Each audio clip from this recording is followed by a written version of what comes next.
Okay, we're live. Hello, everybody. Welcome. Hey, Nick. What's up, buddy? Number 3, right off the bat. Thank you, bro. Hey, Debbie.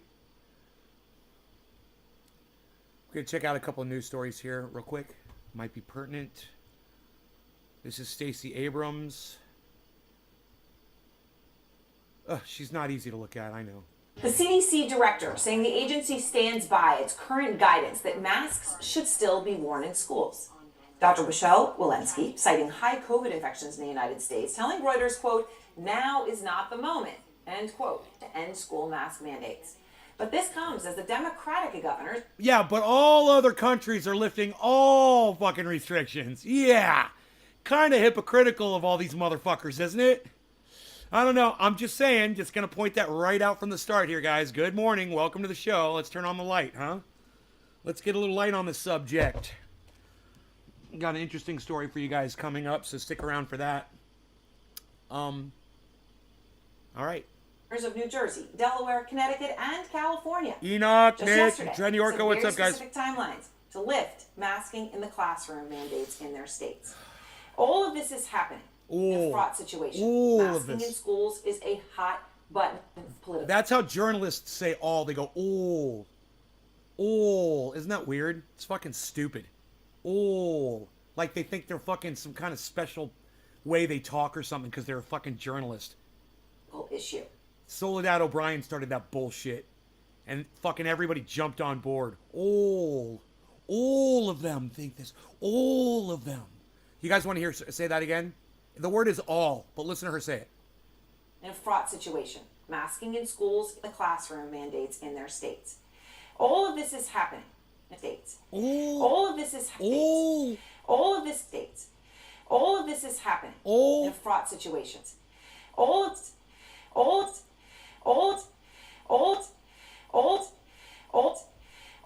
is happening. She's saying old because the word is all, not old. How do you get old from all? They're two totally different sounds. All. And yet these fucking journalist cunts with their all of these people. Like, you guys don't notice that shit, but I do.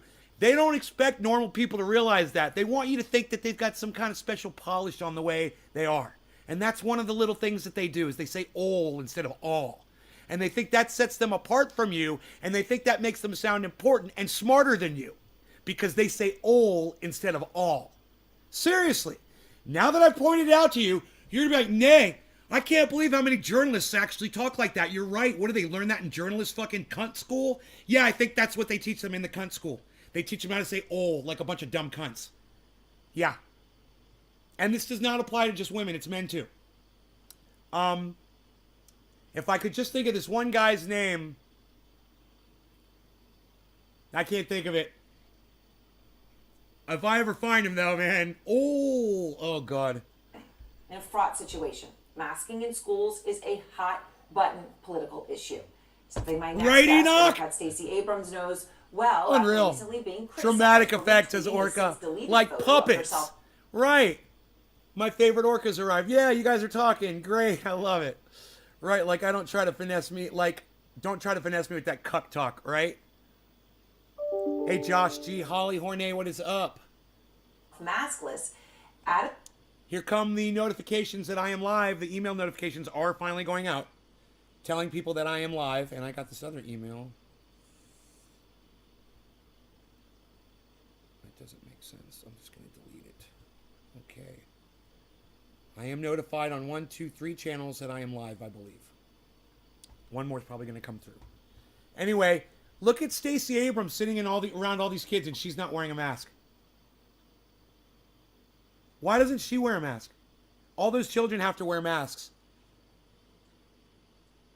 Every single child around her is wearing a mask. Why isn't she wearing a mask? Fucking hypocrite.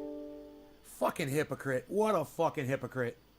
At a school event with a classroom of masked students sitting behind her. Wow. Up front now, Stacey Abrams, candidate in Georgia's Democratic gubernatorial primary and former Democratic leader in Georgia's House of Representatives. Now, let me just say this before we even start. I haven't watched this yet, but I'm going to make some predictions. This is where Stacey Abrams proves to the entire country that she's a politician just like all the others. All right? She's going to double talk you. She's going to splain her way through it.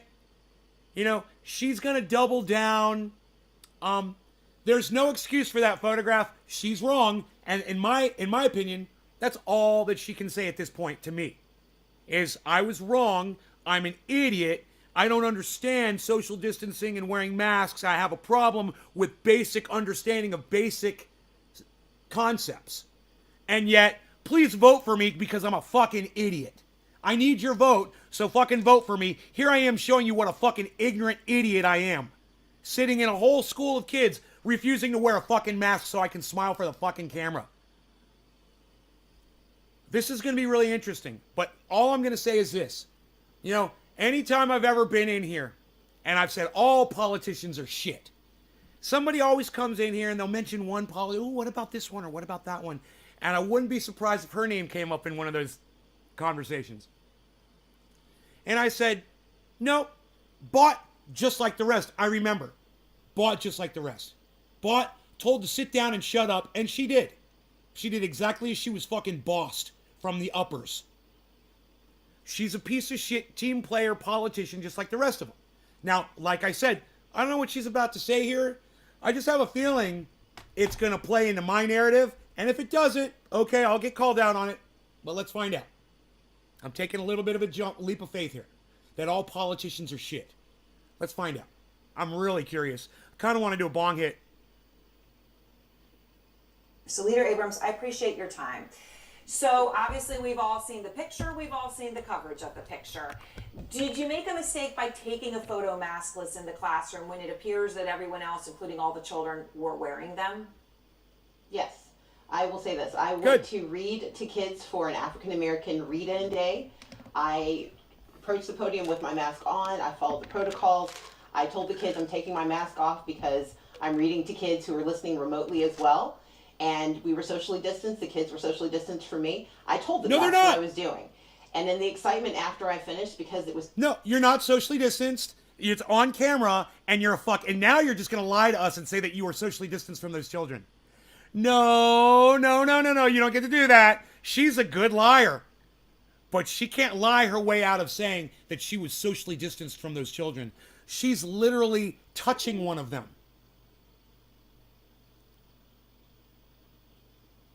I mean, come on.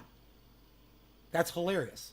But, you know, she's counting on the fact that she's got a lot of fucking blind supporters out there that are willing to just ignore the bullshit. Let's watch her explain through this one. It was so much fun working with those kids. I took a picture, and that was a mistake. Protocols matter, and protecting our kids is the most. She took a picture, and the picture taking was a mistake, but not refusing to social distance and wearing a mask. That wasn't the mistake. Oh, okay. You took a picture, and that was the mistake. Oh, she's totally got this shit wrong. Hilarious. Wow. She's not taking. She said, yeah, it was wrong, and then she goes through and she tries to double down on all the things that she did wrong. And saying, well, you know, I social distanced and blah, blah, blah. No, you're a politician and you're going to do exactly what I suspected you would do. Most important thing in anything that can be perceived. Oh, and they give her all of 20 seconds to walk through this because, you know, you let her talk for more than 20 seconds, you're going to start finding a lot of holes in this story. CNN supports this woman, obviously. They want to make it look like they're calling her out on her bullshit, but they only want to let you hear 20 seconds of it. Just undermining that is a mistake, and I apologize. Wow. Wow, it won't let me replay the video. It wouldn't let me rewind it. It went to the next video. I want to watch this video too, so let's keep going. Right? Yeah. You know, oh, I made the mistake of having the picture taken, but not socially distancing myself from your children and reading and breathing all over them and not wearing a mask in front of your children. That never happened, and I'm not going to admit to it in this interview. I'm just going to say that I shouldn't have taken the picture. Wow. She went somewhere I never even fucking predicted. I mean, politicians, you can't even fucking... They're so wily now. They're so off that chain. Yeah, I never even saw that one coming. I knew she was going to obfuscate, but not in that direction. Yeah, I was wrong, but, you know, I shouldn't have taken the picture. What? No, you were wrong in that you put all those children at risk over politics, over, you know, African American month or whatever the fuck. That was more important to you than all those kids' health. It was more important for you to read them a story and to have that political moment in the spotlight, to risk all of those children's lives so that you could have that photograph taken. And it was all about the photograph, Stace, wasn't it? And you fucked it up, didn't you? Typical fucking politician. You know? What could have been a teaching moment, what could have been a beautiful moment, you turned it into a fucking outing of yourself. Everybody can see you for exactly what you are. Fucking hypocrite. You know, you shouldn't be in a school, period. Those kids shouldn't be sitting in a school, period. This is all such hypocrisy. Let me take these really quick.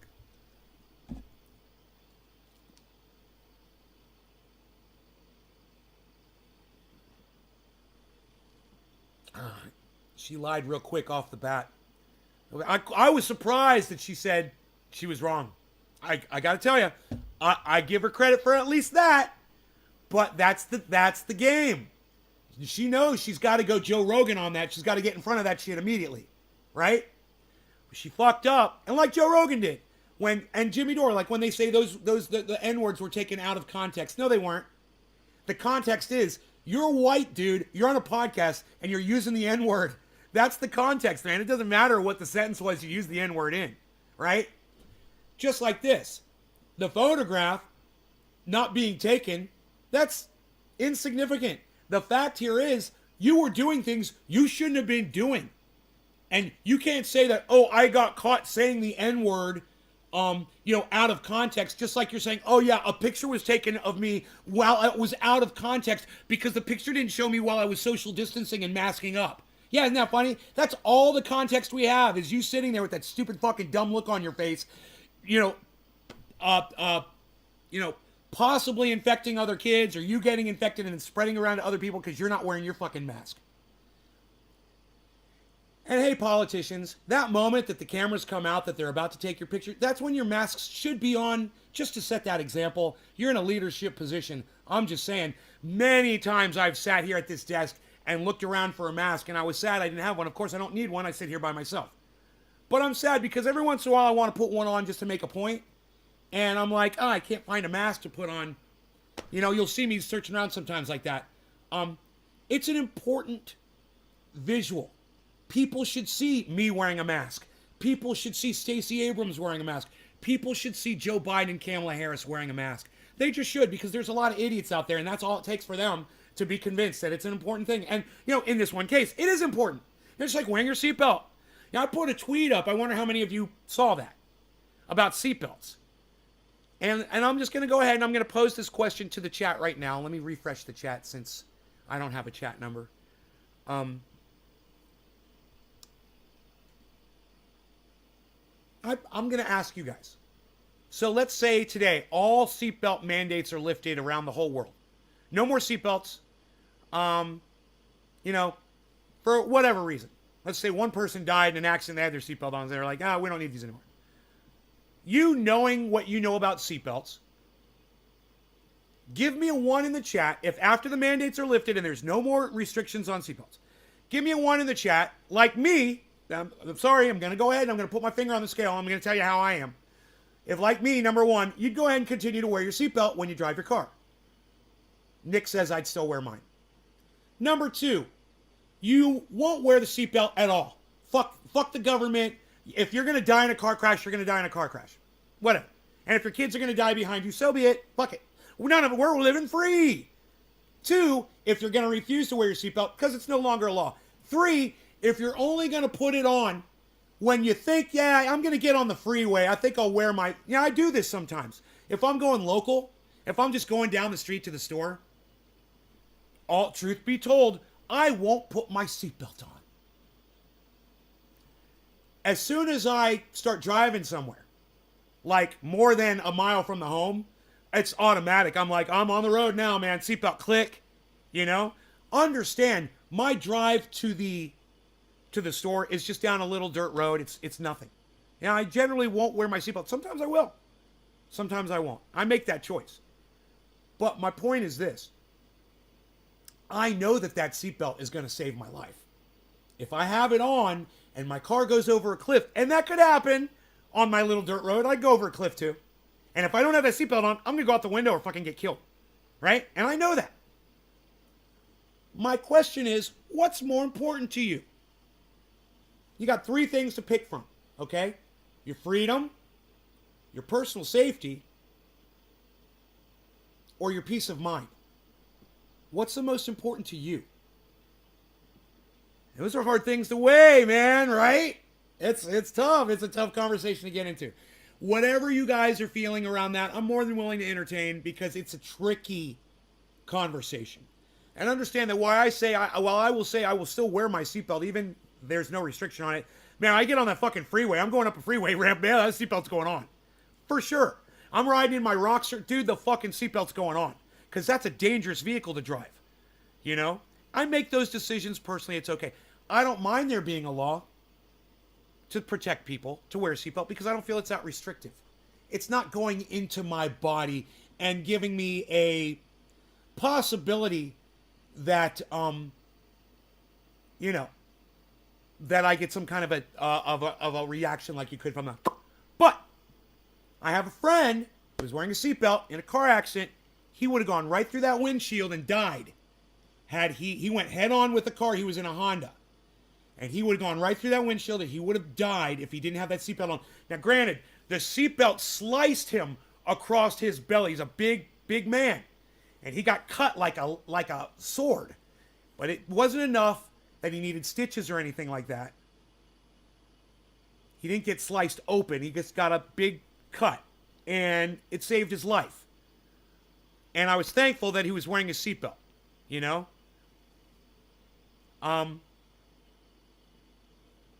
He hit somebody head on. It was a really bad accident.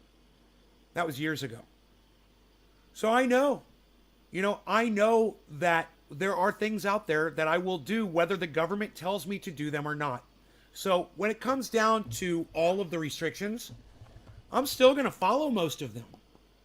I've gone 2 years and so far I don't think I've caught COVID. I haven't been tested, so I can't say for sure, but I'm pretty sure that I haven't caught it. And I just assume stay that way. That makes me happy. Not being sick makes me happy. You guys choose to do whatever you want. I choose to do what I want.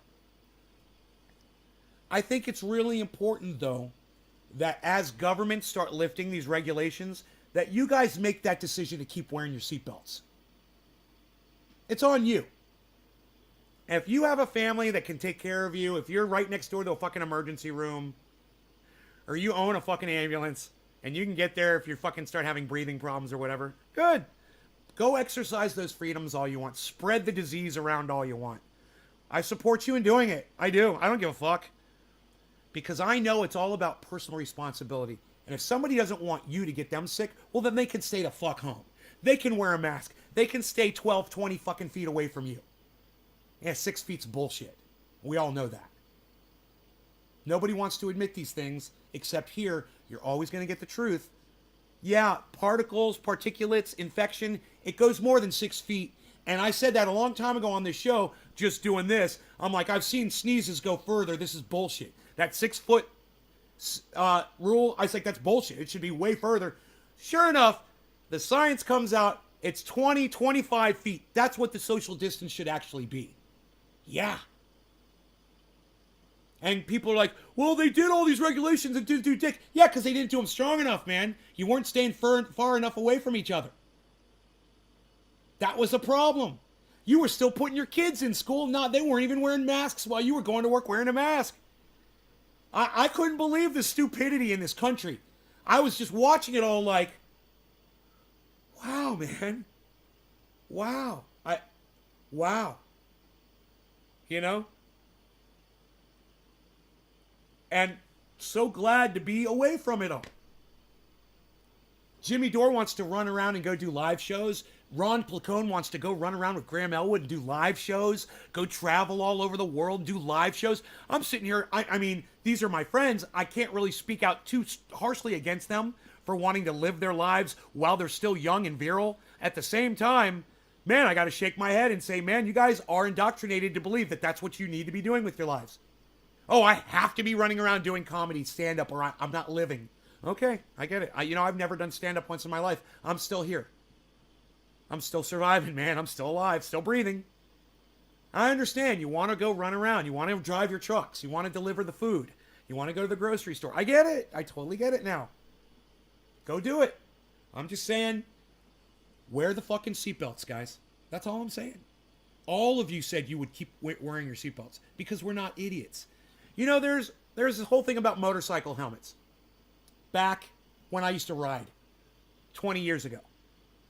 And, I got into a really bad accident. The helmet saved my life.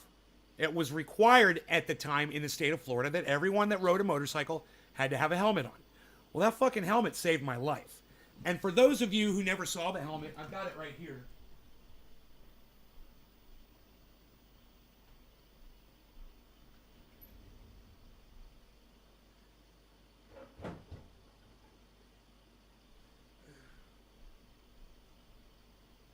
So I was wearing this when I got hit head on by a car. I was on a motorcycle, and all the damage that you see to this helmet happened to it in that one accident. This helmet was almost brand new. It had a couple little scratches, tiny little scratches on it, and all the damage happened from one collision. My head was inside this helmet when all this damage happened to this helmet. And here I am. This helmet saved my life. Channel 2 News came and interviewed me in Orlando.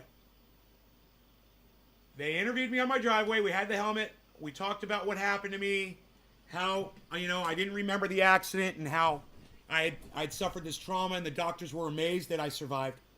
And the reason Channel 2 News was doing the article on me was because the state of Florida was about to lift the restrictions on motorcycle helmets. Anybody riding a motorcycle at that point on would be allowed to do so without a helmet. Now, you see what the helmet did. Anybody think that I would have survived this crash? Give me a 1 in the audience right now if you think that this motorcycle helmet saved my life. Give me a 1 in the chat right now if you think this motorcycle saved my life. In other words, I'd be dead if I wasn't wearing this. Give me a 1 in the chat right now if you believe that this motorcycle helmet saved my life in that motorcycle accident. And then I'm going to pose you this question. Idiots like Governor Ron DeSantis with the Florida mentality. He wasn't the governor back then, but this is the mentality, right? Ron DeSantis type mentality. They believe they want the freedom to feel the wind in their hair while they're riding 60, 70 miles an hour down the fucking freeway with cars around them and no protection on their head. For freedom. Because in their mind, when you wear a helmet on your head, your freedom is being restricted.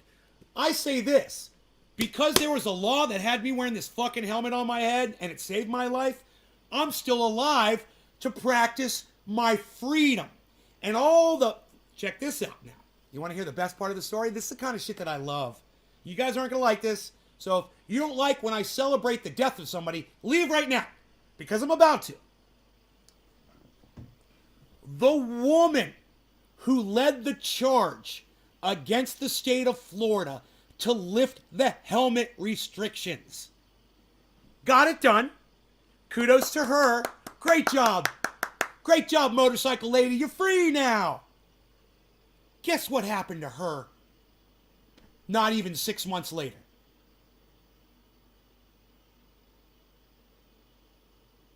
Wasn't wearing her helmet. Because freedom. Who's still alive? 20 years later. Who's walking around, breathing the air, watching the sunrise and sunset, having fun with my friends? Who's still alive? You want to be free and dead? Or you want to understand that wearing a helmet on your head, putting a seatbelt on your body, or wearing one of these isn't an infringement of your fucking freedom. It's just what we do to extend our lives. And if you want to try to weigh common sense against your freedom, you're going to lose, motherfucker. You're going to lose that battle. You know why? Because your fucking freedom sometimes gets you fucking killed. And while I want to be free just like the rest of you, I do, to make these decisions for myself, I understand that it's a perception of people that they're being controlled that doesn't allow them to do the same thing. That doesn't allow them to snap that seatbelt on if the law gets, or put the helmet on if the law gets lifted, or go ahead and continue to get these even when you're not forced to do so, or wear one of these, or stay 25 fucking feet away from other people even when you're not mandated to do so. You're still gonna do those things out of common fucking sense.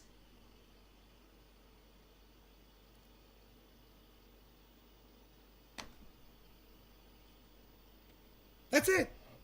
Common sense, man. So go ahead and be free, man. I support you in doing whatever you want to do, man. Because the less people like you there are around, the smarter this fucking entire race humanity gets.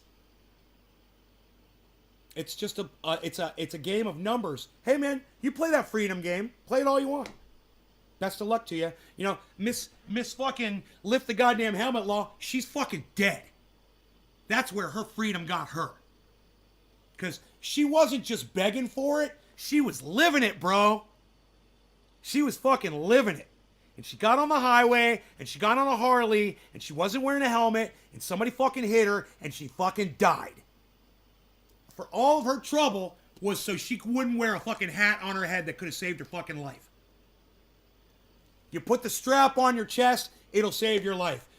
Get one of those. It'll save your life. I'm not telling you it's a silver bullet. I never had. But, you know, ounces of prevention, man. I'll take as many ounces as you got. I'll wear my seatbelt. I'll wear the fucking helmet. I'll get the vax. I'll wear the mask. I'll social distance. I'll stay locked the fuck down. I'll get the booster shots. I don't give a fuck. I'm not scared. Yeah, I'm not scared that my freedom is being impinged. Well, when you start mandating it, then you got me. Then you have me on your side. When they start mandating it, yeah, I agree with y'all. No mandates. No directives. You know, don't tell me what to do. I agree with y'all. But you guys need to be smart enough to make these decisions for yourselves. You got to be smart enough to click that fucking buckle, man. You got to be smart enough to put the helmet on. You got to be smart enough to get a fucking vaccine when they're free. You fucking idiots. You know? It's fucking free. Man, this thing cost me like $200. You know? These things aren't free. I had to pay for this. I had to pay money for this. Think about it. They're giving you prevention for free. Get off your fucking lazy ass and go get it. And then go practice your fucking freedom, man. You got a much better chance. You know?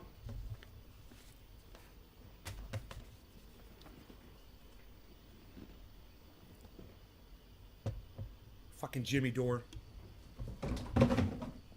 You know, I have a feeling Jimmy Dore wouldn't wear his seatbelt if the laws were lifted. I should tweet him that. Hey Jimmy, would you wear your seatbelts if the law was lifted? Would you still wear your seatbelt? No, well, it's impeding my freedom. Gotta turn around. I can't turn around to back up. Wrinkles my clothes. Yeah, I could hear all the fucking stupid excuses. You know?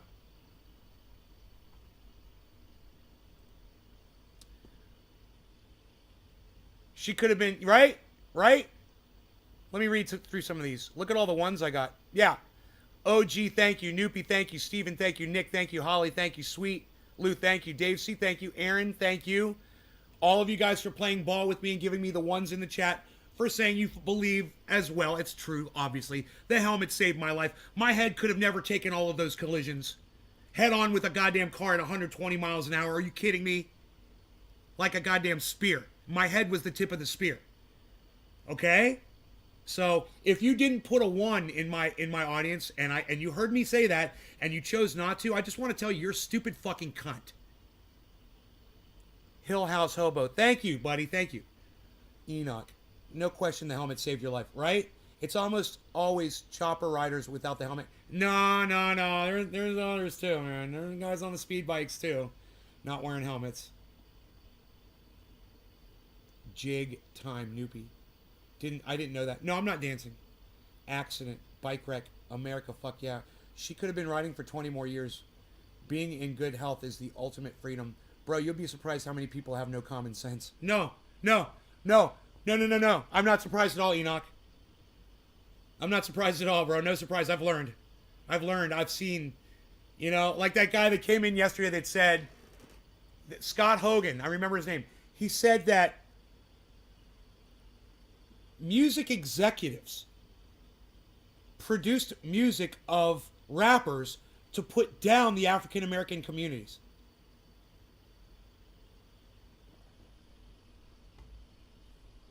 And you got to think of how many kids have been inspired by rappers and have done something with themselves today, right?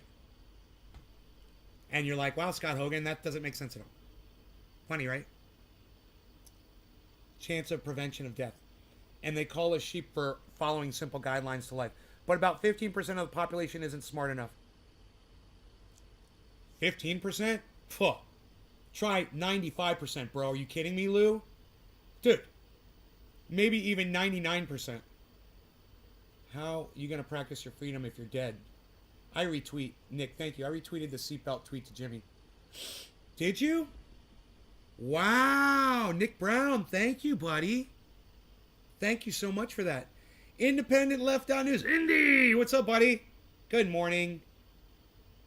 It's Dan Mercer, by the way. Okay, Hill House Hobo is Dan Mercer. I thought I recognized the picture.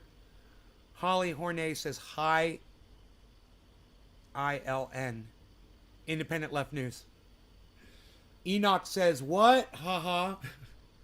Let's smoke, shall we, guys? Let's see what this is with Donald Trump going on here. I want to check this out really fast. Show you guys something that has been truly bringing me joy. And let me just tell you this. HelloFresh helped teach me how to cook, guys. I cook so much better now. I got HelloFresh for about a year. And I learned so much about cooking because you just do it. You know, they give you the instructions. It's really easy. They bring you all the food. And every time I see one of these HelloFresh commercials, I always leave it up for you guys because I really support it. It's worth you guys just getting the free meal just to try it out. And you'll see, man, how easy it is. Especially if you're eating junk. Uh-oh. Uh-oh. Can't just click on it. HelloFresh. And it's always difficult for me to choose what meal I want because they are all so good. True. I'm always thinking about the food I put into my body and the quality. Oh, watch out for that Poblano! No. No, I keep doing that. I get a variety of delicious meals. Can't click to pause. It's so stupid. Some re-engineered CNN doesn't think you should be able to click on a video to pause it. No, instead, if you click on the video to pause it, it links you to the fucking HelloFresh site. Oh my fuck. Wow. Boy, oh boy, would I love to throat punch that re-engineered CNN that did that. I can't even click on a video to pause it anymore. But let me just say this.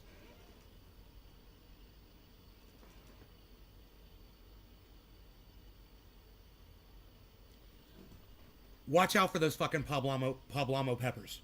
Poblanos. Oh my god. Dude, I made the mistake of just trying a Poblano once. No Poblano! No Poblano! I was crying all night. No Poblano! Oh my god, did that hurt. I mean, it may as well have been a fucking ghost pepper to me, bro. It may as well have been a fucking, you know, whatever the fuck evil goddamn pepper you could think of. That Poblano made me cry. I was in so much fucking pain. I was so mad at HelloFresh for not warning me how hot that fucking Poblano pepper was. I was so fucking mad. I was like, well, I mean, I was in pain. I was in fucking pain. And the fact that I'm still promoting HelloFresh says a lot about them. Because they burned the fuck out of my mouth. God damn it! Fuck you, re-engineer fucking shit-lip motherfucker at CNN. And I can whip up my meal in about 20 to 30 minutes, and I save money, which are all touchdowns in my book. Go to HelloFresh.com and use code E16 for 16 free meals plus 3 free gifts. Dude, 16 free meals? Scandal since Watergate. Dude, they used to give you 3 free meals. Now you get 16 free meals. You guys, I would totally look into that. If I were y'all, I would totally look into that. I'm telling you, man, you want to learn how to cook really good. Drink milk and the burn will go away. Yeah, it didn't work, Doozy. You're a fucking liar. So fuck you. I tried it that day. I remember I drank milk and the burn did not go away. So fuck you. You're a fucking liar. This from the man who would not stop slamming Hillary Clinton in 2016, accusing her of hiding something after she used a private server for emails. 33,000 emails disappeared. They should lock her up. Likely including classified information. Honestly, it's disgraceful. Hillary love this. Clinton is guilty. Hillary But Clinton. 3 former White House Guilty. officials now tell CNN Ah. they saw Donald Trump on Ah. several occasions while he was president rip up documents, drafts, and other materials that he'd finished reviewing or otherwise wasn't interested in, allegedly breaking the law, the same thing he once accused Clinton of doing. People who have nothing to hide don't bleach. Nobody's ever heard of it. Don't bleach their emails or destroy evidence. This is gonna be to great. Keep it from being publicly archived as required under federal law. Trump now facing questions about whether he violated the Presidential Records Act, critical for preserving a president's record in office. Most fundamentally, it's not his property. It's not the property of any president or others in an administration who create these documents. These documents are the property of the United States. They're the property of the American people. The National Archives says Trump's representatives have told the agency they are continuing to search for additional records that should have been turned over to the archives, but which could now be missing. But that's not all. CNN has learned the National Archives retrieved 15 boxes from Trump's Mar-a-Lago residence last month. Boxes containing documents, letters, other mementos Trump took with him when he left office. Things like a so-called love letter from the North Korean dictator. I just got a great letter from Kim Jong-un. Other items in those boxes, according to the Washington Post and New York Times, a letter from former President Obama to Trump when Trump took office, and a map Trump drew on with a black Sharpie to show what he falsely said was the track of Hurricane Dorian to Alabama in 2019. Hillary Clinton is now trolling. Oh my God, I fucking forgot about that. I forgot he rerouted the goddamn storm. I totally forgot that he did that. I'm so glad CNN just reminded me that he did that shit. And for that, he should have been fucking thrown in jail for. He should have gone to fucking jail for that shit. Man, I remember that. That was fucked up.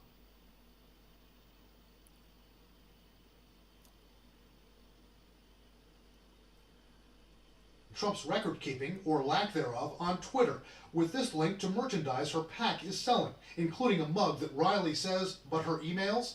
Historian Tim Naftali is concerned. What are we not getting back?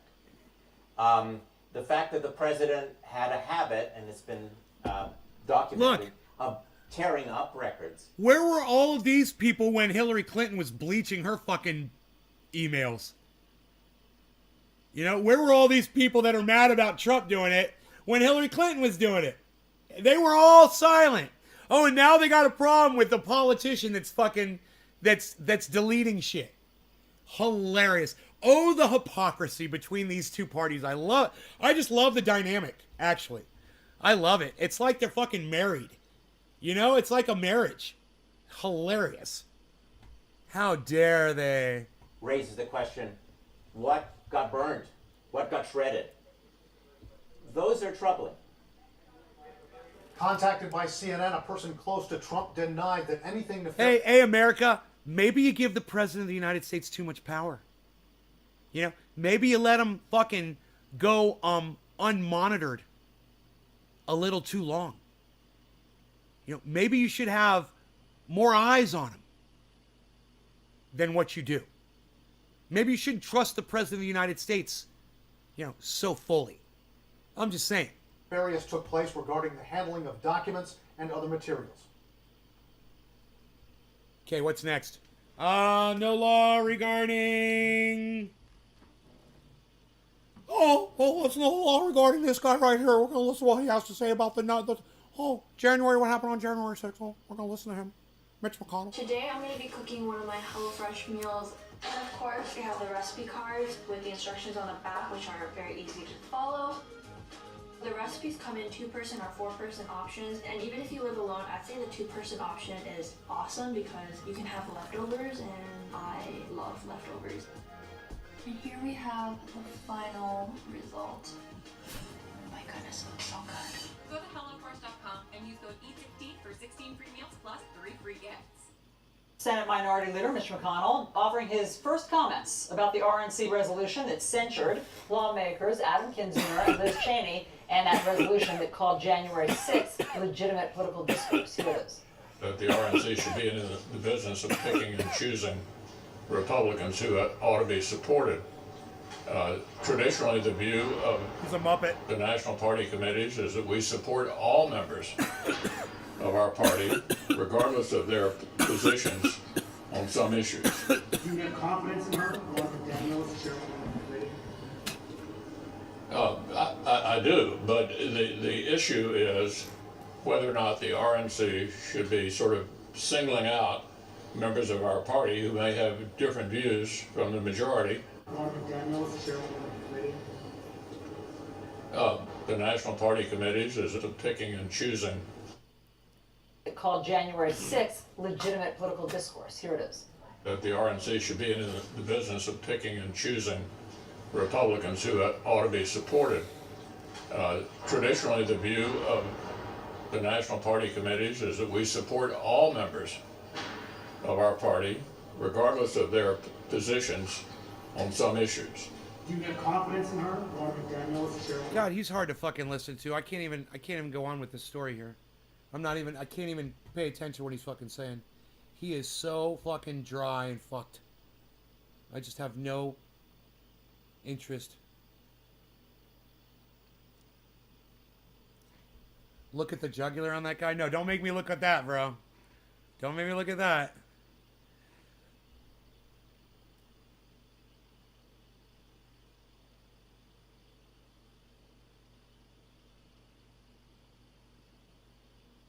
So we talked about near limitless power. Proved a near limitless clean power source is possible. Really? For 5 seconds, I guess. A giant donut-shaped machine just proved a near limitless clean power source is possible. There is no silver bullet to the climate crisis. Well, that's true. But nuclear fusion may be the closest thing to it. No, it's not. Dude, we can't end climate. We've already destroyed the planet. I don't know when people are going to start realizing that the CO2 levels are not going down. And that is the problem. It's the CO2 levels, man. Hey, Joseph Porras, what's up? On Wednesday, scientists working in the UK announced that they more than doubled the previous record for generating and sustaining nuclear fusion. Now they've done it for 5 seconds. Instead of 2.5 seconds, I guess.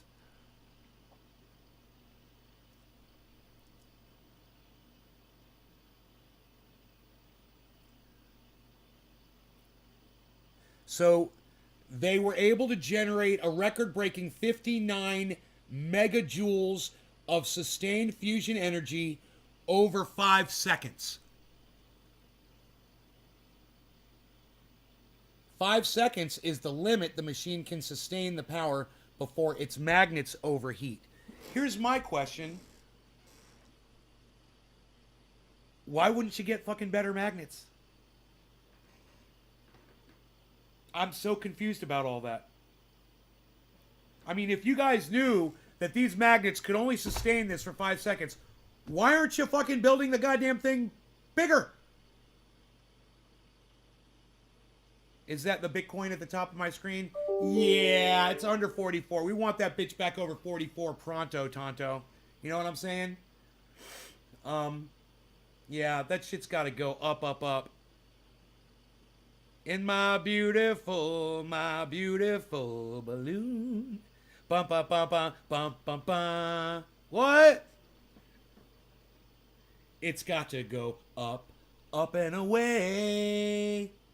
My beautiful Bitcoin. What? Ow. Ow.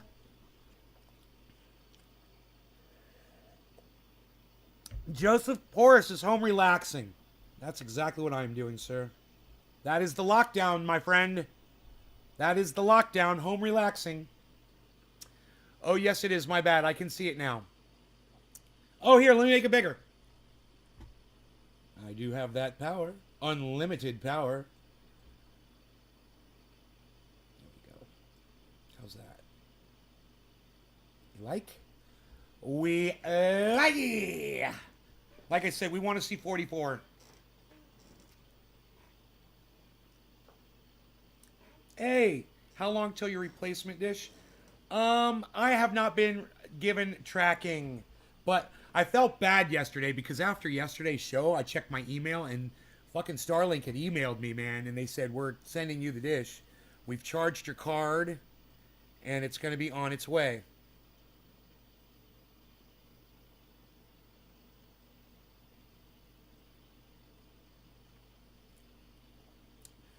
Rumble offers Joe Rogan $100 million to leave Spotify. You know, my question is, how the fuck does Rumble have $100 million, dude? And not only that, but you're going to offer that to Joe Rogan? Is that in a lump sum? Because then you must have a lot more than $100 million. Or are you just planning on paying him out, you know, like $1 million a year for 100 years? How's that work? How's that $100 million contract work exactly? I want to see... Papa needs a new pair of shoes. I want to see some $100,000 Bitcoin. Yeah! Me too, Ben. Hey, man. Fingers crossed. I've got my fingers crossed. I've got my fingers crossed. Why is he offering? Why is he?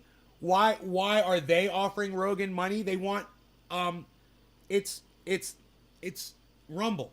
I don't know if you misunderstood me. Not Jimmy Dore. It's Rumble is offering. Well, let's just watch. We watch the video and find out.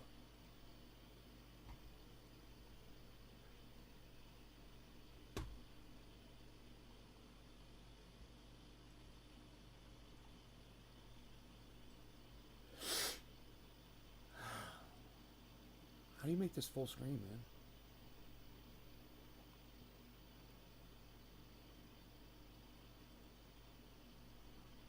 So Joe Rogan, who everybody's talking about because he's way more popular than everybody else. I've seen this already. And people trust him way more than they trust CNN, that's for sure. Well, guess what? Now, Spotify is getting competition. Dude, they don't have a Rumble full screen. Oh. says, hey, Joe Rogan, we are ready to fight alongside you. See the note from our CEO, Chris Pavlovski.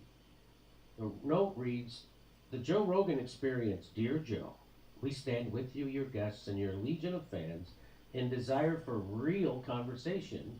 So we'd like to offer you 100 million reasons to make the world a better place. How about you bring all your shows to Rumble, both old and new, with no censorship for 100 Over million 4 bucks years. Over 4 years. This is our... Dude, that's $25 million a year they can afford to pay Joe Rogan? Oh my God, dude. That is serious money, money, money. Oh my God, bro. How the fuck is Rumble worth 100 million? They're worth way more than 100 million, obviously. They got to be like a $500 million, bro. What, are they on the goddamn stock exchange? They must be. Our chance to save the world, and yes, this is totally legit. So, wow. By the way, we are on Rumble, and the reason why is that they promise not to censor us. They trust grown-ups to be able to go watch your videos and decide for themselves. But Odyssey then... Yeah, but while you're on Rumble, you have to watch a bunch of right-wing advertisements. Everything. Patriot this and America that and fucking bullshit, dude. It sucks. Rumble sucks because of the all right-wing bullshit that you get exposed to when you go to it. Now, I love the concept. And I support the concept. Just fucking this right-wing bullshit advertising. I guess that's why they're worth $500 million or whatever they are. I don't even know. I have no idea what they're worth. Okay, Google. Rumble net worth.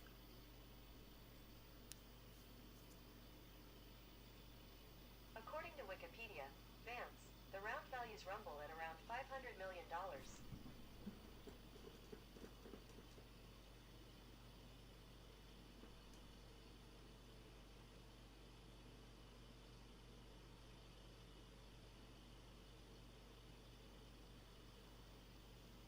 Oh my God, dude, I pulled that number right out of my ass.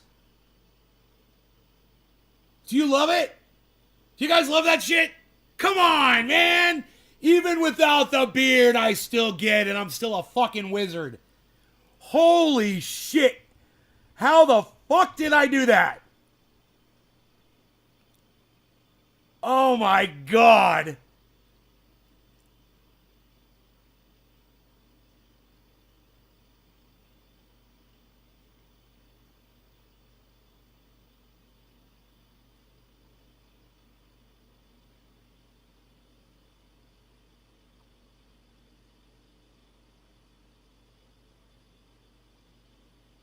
Wow. No other supportive comments in the chat, really.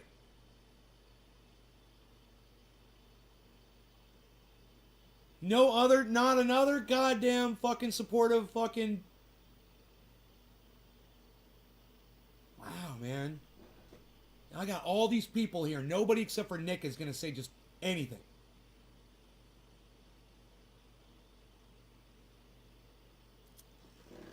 Wow, man.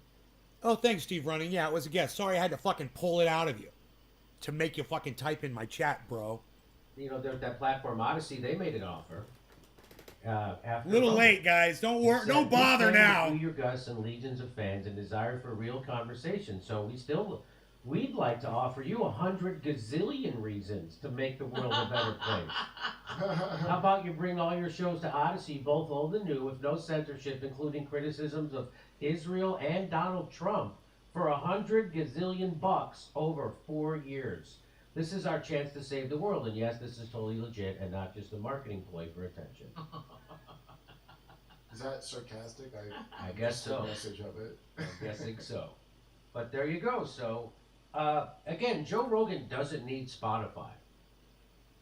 Spotify needs Joe Rogan. That's why they gave him $100 million. Joe Rogan didn't pay them rents to go on their platform. They paid him. So Joe Rogan will go to joerogan.com right now. He doesn't need YouTube. He doesn't need Rumble or Odyssey. I wish he would go to Rumble. But go ahead. What do you want to say, Kurt? This was like done while their. I mean, I know we're getting that story, but this is done while their stock was down. Like this is like a. It's very coordinated. Oh yeah, they're on the stock exchange. Level and it's not just him. It's just like doing this all day. Stock was down, you know. Not that anybody's paying attention. So it's all timed like perfectly to do maximum pressure. That's why I'm like, all these companies say this stuff, and then like, well, we'll see, because the heat's gonna come on them. They're not gonna give up on this censorship thing. Go to Rumble. I just can't believe we're fighting this fight right now. I can't believe that they found a new way to censor so that it doesn't seem like censorship. It's just crazy. I know, we don't have time for this. We need to fight Russia, and here we are sitting here like fools. We've got Russia and China breathing down our necks. We have to start building more missiles. The wealthy gets richer while the poor gets poor. Lives. Fuck the elite. Jimmy said sarcastically, in case for the YouTube algorithm who thinks that this video contains bad things. Right? That's a joke. You see, this is because of censorship. This is what I'm worried about. Right? He's right. You know,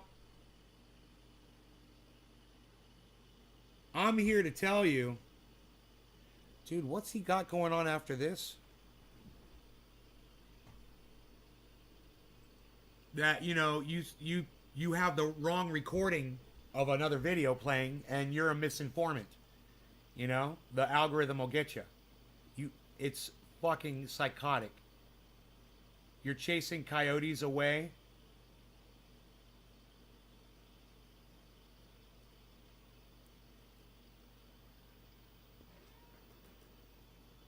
That's all right, Steve. That's all right, bro. There were 21 other people here. It wasn't like there were 6 people watching.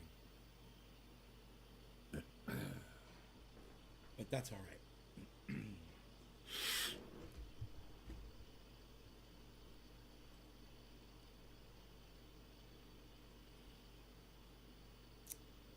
So, A magnetic field is required to contain the high temperatures needed to carry out the fusion process, which can be as high as 150 million degrees Celsius, 10 times hotter than the center of the sun.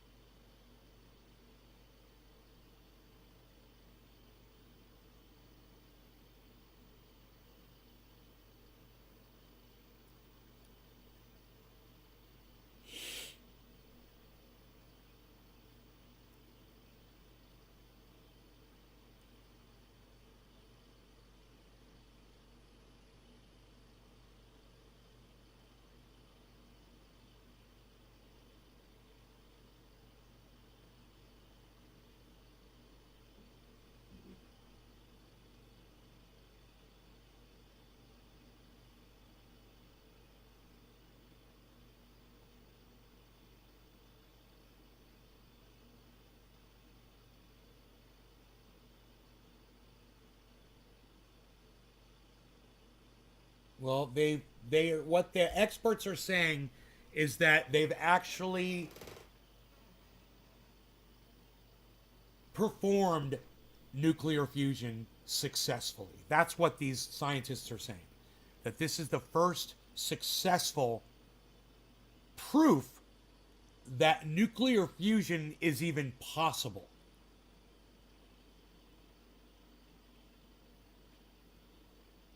Experts say the results prove that nuclear fusion is possible and no longer a pipe dream solution for the climate crisis. Once again, for the climate crisis, they're saying, oh, this is going to solve the climate crisis. No, it's not.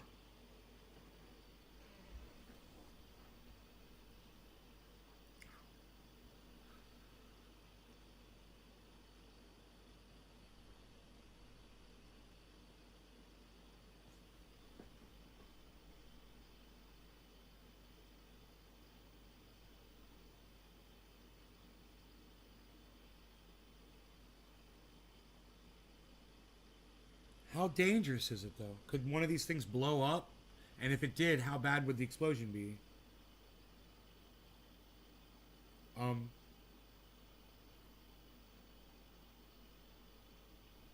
Can a nuclear fusion reactor blow up?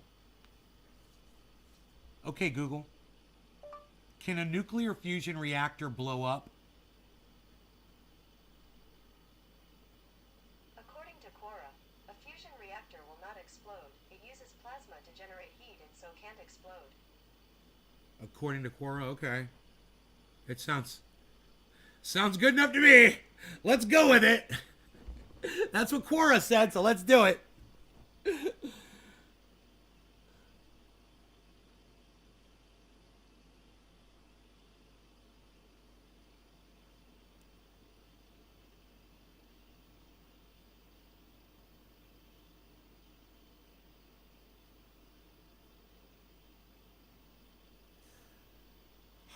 Mastering nuclear fusion as an everyday energy source is still likely a long way off.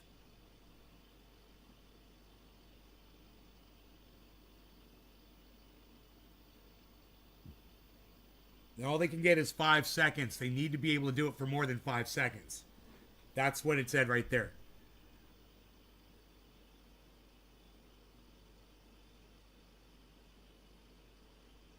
Huh. They're talking about zero net emissions by 2050, guys. To keep global warming in check, it says.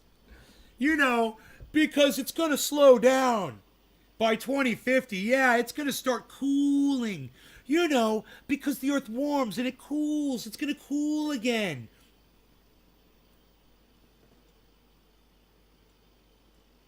It's going to cool again.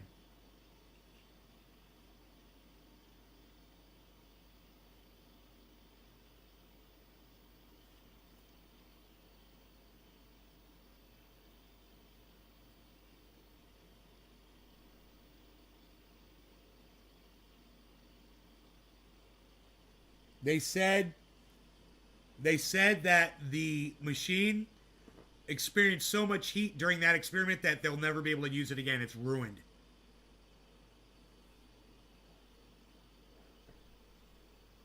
They can't run the experiment again on that machine.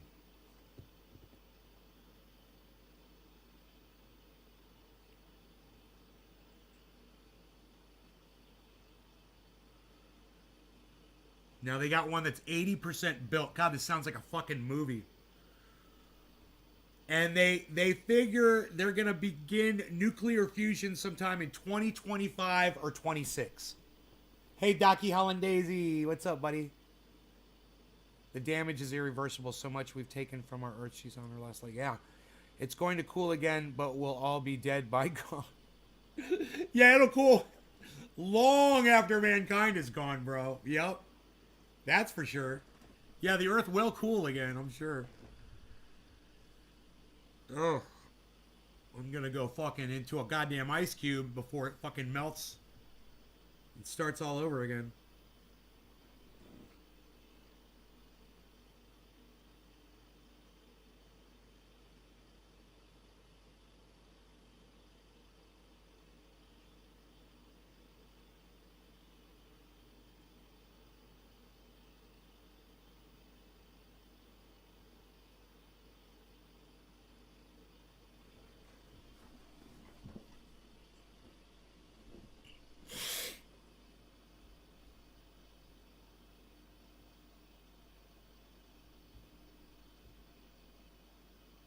Dude, I can't believe I'm reading these two paragraphs.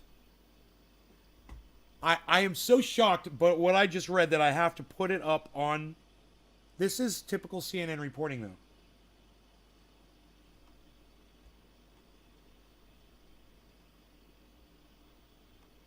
I gotta put this up on screen so you guys can see it as I read it to you.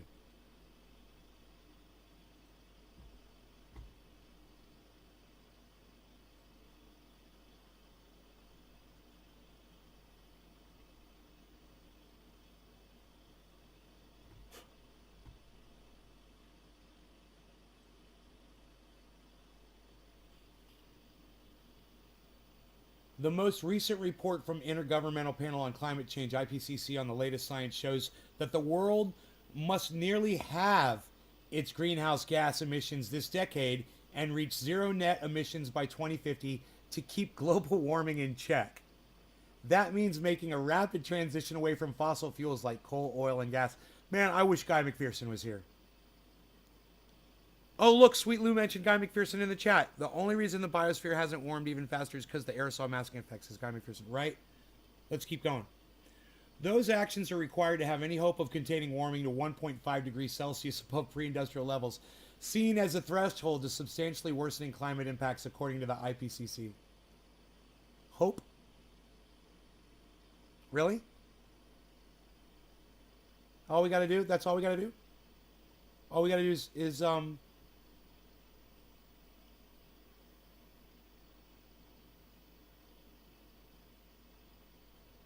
have our greenhouse gas emissions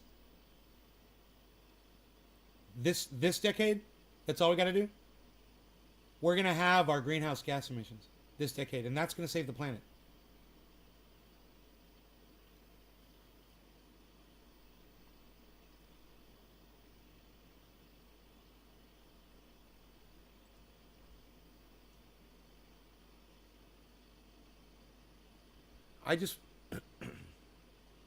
I want to email that to Guy McPherson and just be like, can you just tell me what your thoughts around this statement right here? And I want to send it to Thunderfoot, but I don't know how to contact him, and have him respond to it as well. That all we have to do is have our greenhouse emissions, which, oh, by the way, yeah, North Korea and China and India and Russia, they're going to really play along with that one, aren't they? Give me a 1 in the chat. All right, play ball, people. Give me a 1 in the chat if you believe that we're not going to be able to cut our emissions in half in 10 years. Give me a 1. I don't see it happening.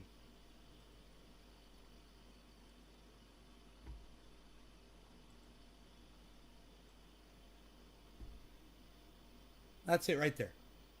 The world must nearly halve its greenhouse gas emissions this decade. Who thinks we're going to do that this decade?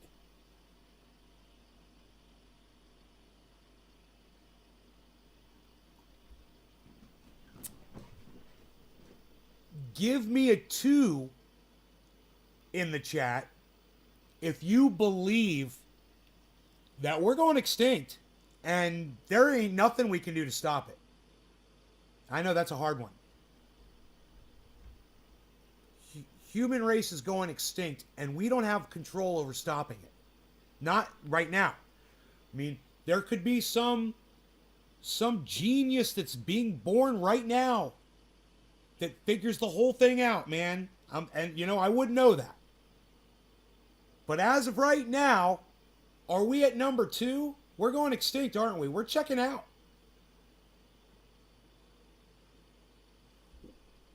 We got Russia, China, India, North Korea.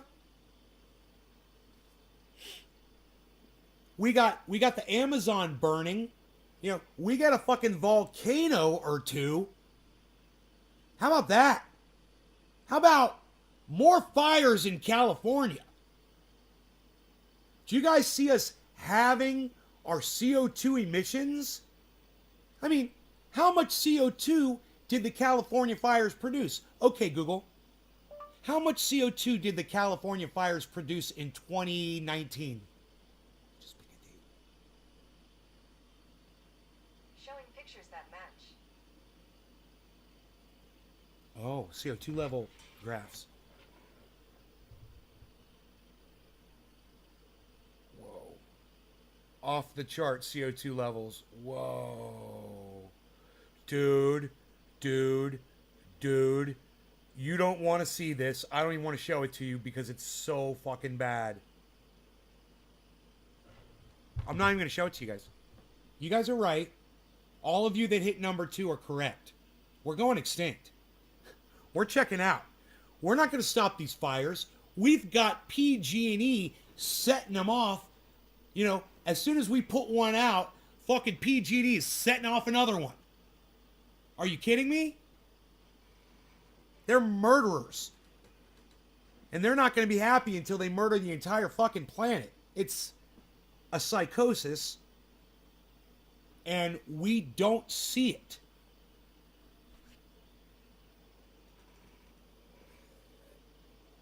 We're probably done for. Number 2, says Ben. Doc says 2.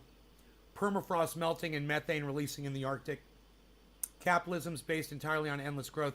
Not only will we not curb a greenhouse gas emission, we will increase them. It's always been like this, just no COVID, right, Talib? Let me scroll up and catch the rest of your comments. You guys, Bitcoin is over 44,000 comfortably. Hey, man, if we're going extinct, let's at least make some fucking money before we do. Let's go have some fun. Go spend some cash. What do you say? What do you say? You guys with me? Nay did the maths. What year are we going extinct? 2178. 21... Is it 2178, guys? I don't know. I gotta go get one of my shirts and look. Docky Hollandaise. Josh G.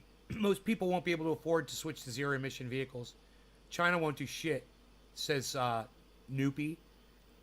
Sweet Lou says no chance. We get a bunch of ones from Taylor, Megsy, John, Josh, Ben Roach, freaking Oracle, Ben Lejean. God, look, we got all these Bens here. What's up, guys? OG, Noopy. Current CO2 level will be in the atmosphere for centuries. Sweet Lou understands. Working like crazy, brother. I took up a second part-time job with a food truck in Tampa. Oh, dude, the Roach Coach? $100 for 4 hours of my time. Love it when I can catch you live. Yo, Docky Hollandaise on the Roach Coach. What's up, buddy? What's a food truck? Is it a Roach Coach? I like those. Ben Roach. Hey, Ben. Oh, yeah, it's going to cool again, but we'll all be dead. Okay, cool. I think we're all caught up. The damage is irreversible, so much we've taken from our Earth. Right, we've seen all this. Like those guys in storage units for labs. Right, Steve Running? Whoa. Steve Running being a contributor to the chat, everybody. Steve Running, everybody. I'm impressed, Steve. Yeah.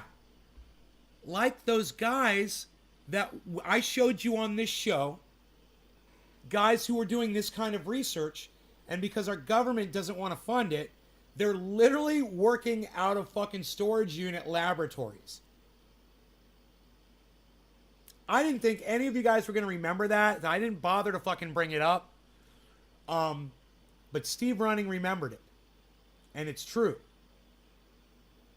We don't want to fund it. We don't give a fuck. It's Big Poison owns this government. They don't want nuclear fusion. If we had solved it, 100 years ago, we might be okay today. Too little, too late. I think Pat Benatar said it best.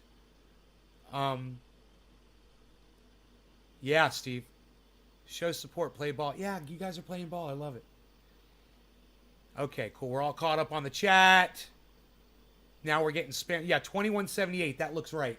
Hashtag 2178. Nick Brown, thank you. It's 2178. Yeah, we're not living past 2178. If you got grandkids, just let them know. If you got grandkids and they're little toddlers right now, let them know. 2178. They got time, right? What is this? What year is this?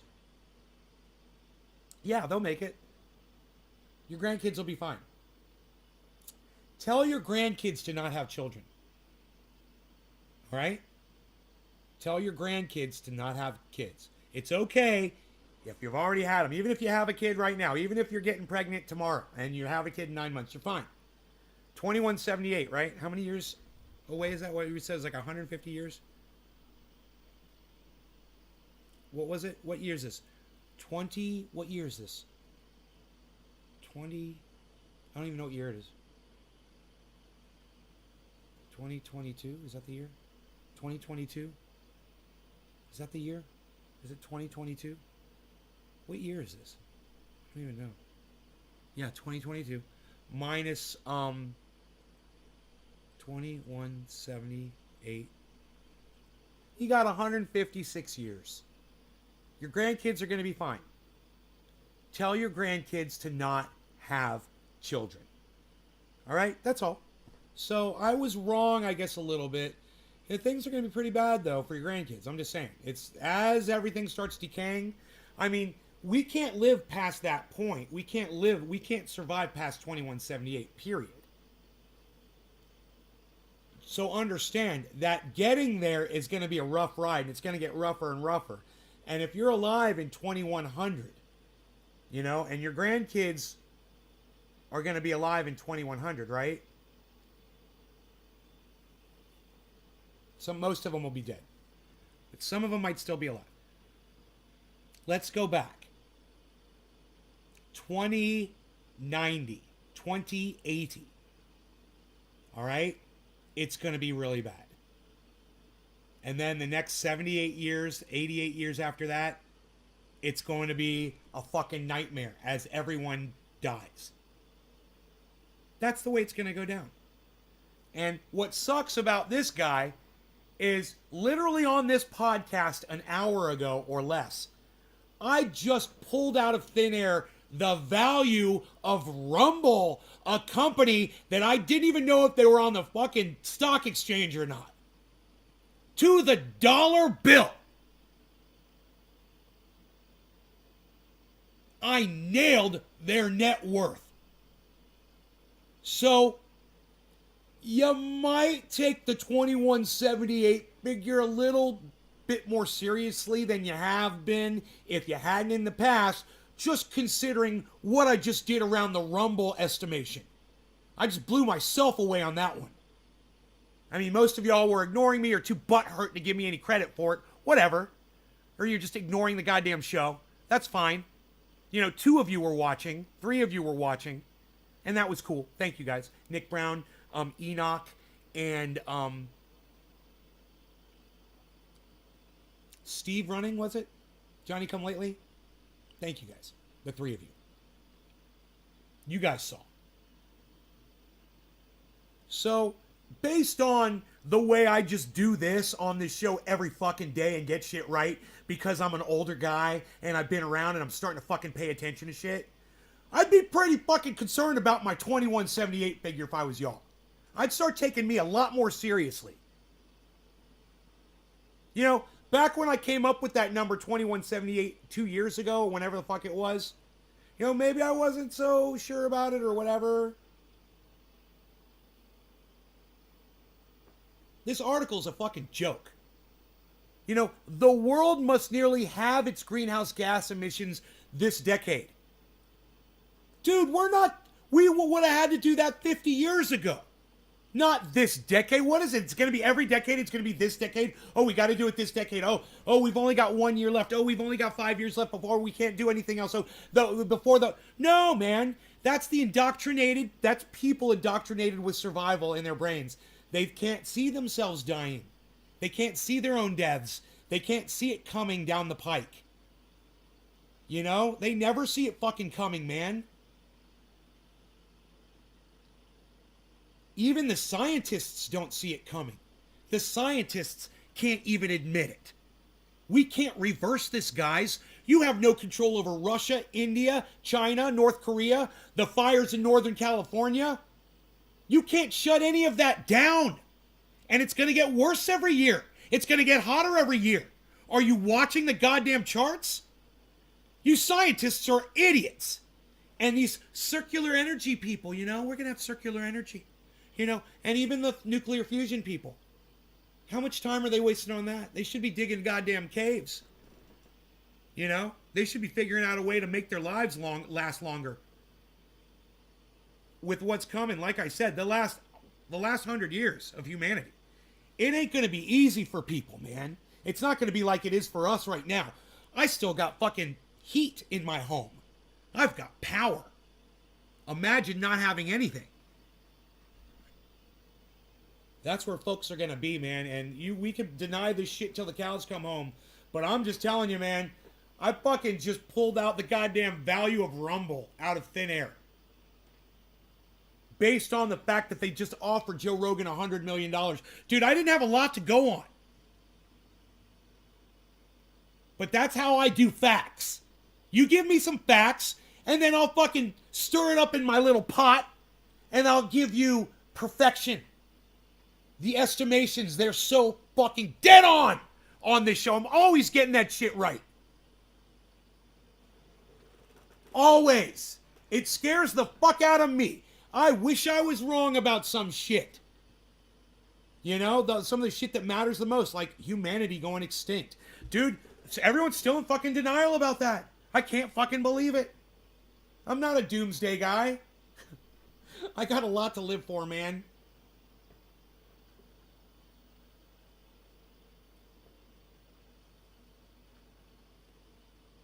You know, 2178 is the bottom of the ocean. Understand that. You've drowned way before then. And you're just sinking to the bottom at that point. Understand, 100 years of just sinking. So, all right, 2178, let's say 2078. 2078. If you're still alive in 2078, man, it's going to start getting really shitty at that point. Because at that point, humanity only has 100 years left. And they don't. They don't. They won't be here for another 100 years. Understand that. It's going to be dystopian future. Oh, gee, it's already dystopian. We're already in it. We just don't believe it. You know, ask Alex Jones how dystopian it is. When he has this massive platform just ripped out from underneath him. Hey, man, I understand he broke the law and shit. And he was dealing with private companies. I understand. But still, that's the feeling, man. That's the feeling. And that's what's going to happen to everybody. Guy McPherson can't get anybody to listen to him. Drives him fucking crazy. Guy McPherson says there won't be a human alive past 2030. Yeah, and I said at 2078, you're not going to want to be alive at 2078. He says not even past 2030.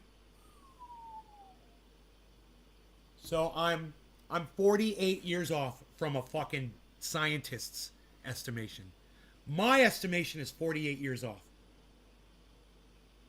You know, give or take, I was saying the last 100 years is going to be basically unlivable. You have to be basically like a goddamn, you know, survivor man at that point.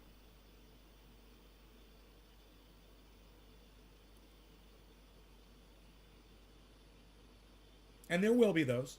There'll be those people. But it's going to be getting hotter. The fires are going to get worse. And it's just going to take one volcano to blot out the sun, man. One super eruption, and the entire planet goes black. And you can't grow vegetables. The fucking animals that you hunt will all die off. And then you're going to be eating each other.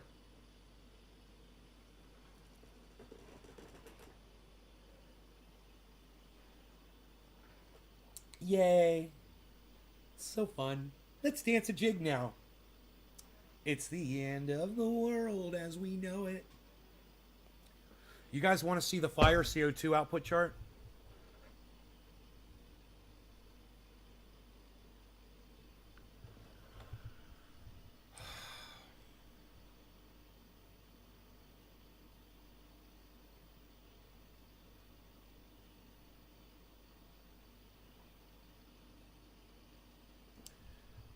This is over a period of several months, and this shows you the wildfire season, and it shows you what's going on with CO2 output during the fire season.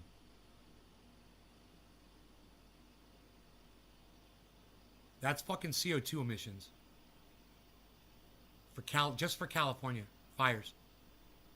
And don't forget, you got the Amazon on fire, guys.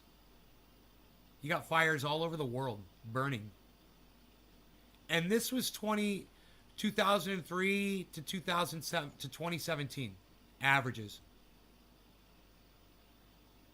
And then the red is 2018. Oops. You see the gray underneath there, guys? That's the averages from 2003 to 2017. And now look at the rise in CO2 levels at 2018. And you tell me if you think we're doing any better than that.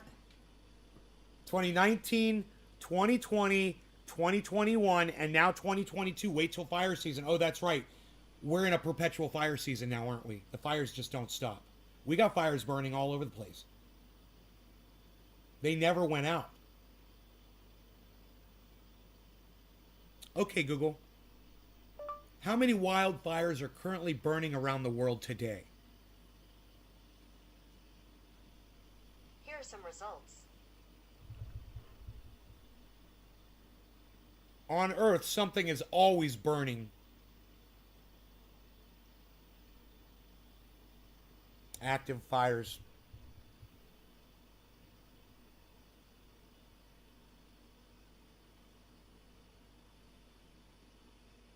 "14 large fires in Alabama, Arkansas, Colorado, Florida, Georgia, Mississippi, Oklahoma, and Texas were contained." Good.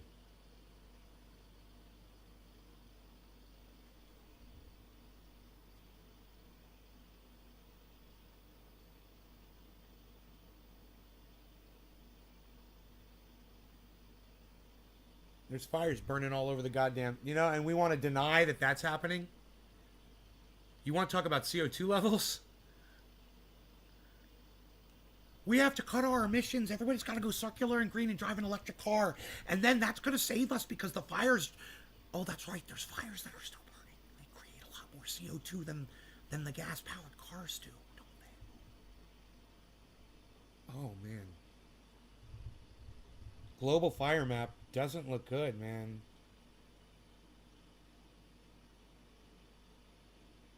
There's at least one fire burning everywhere you see a red dot.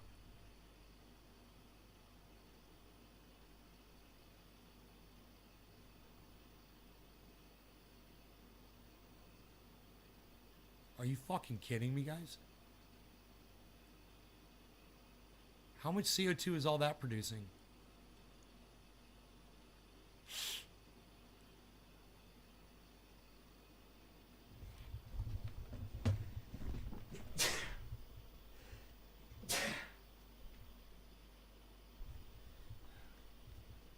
It was a 2 sneeze.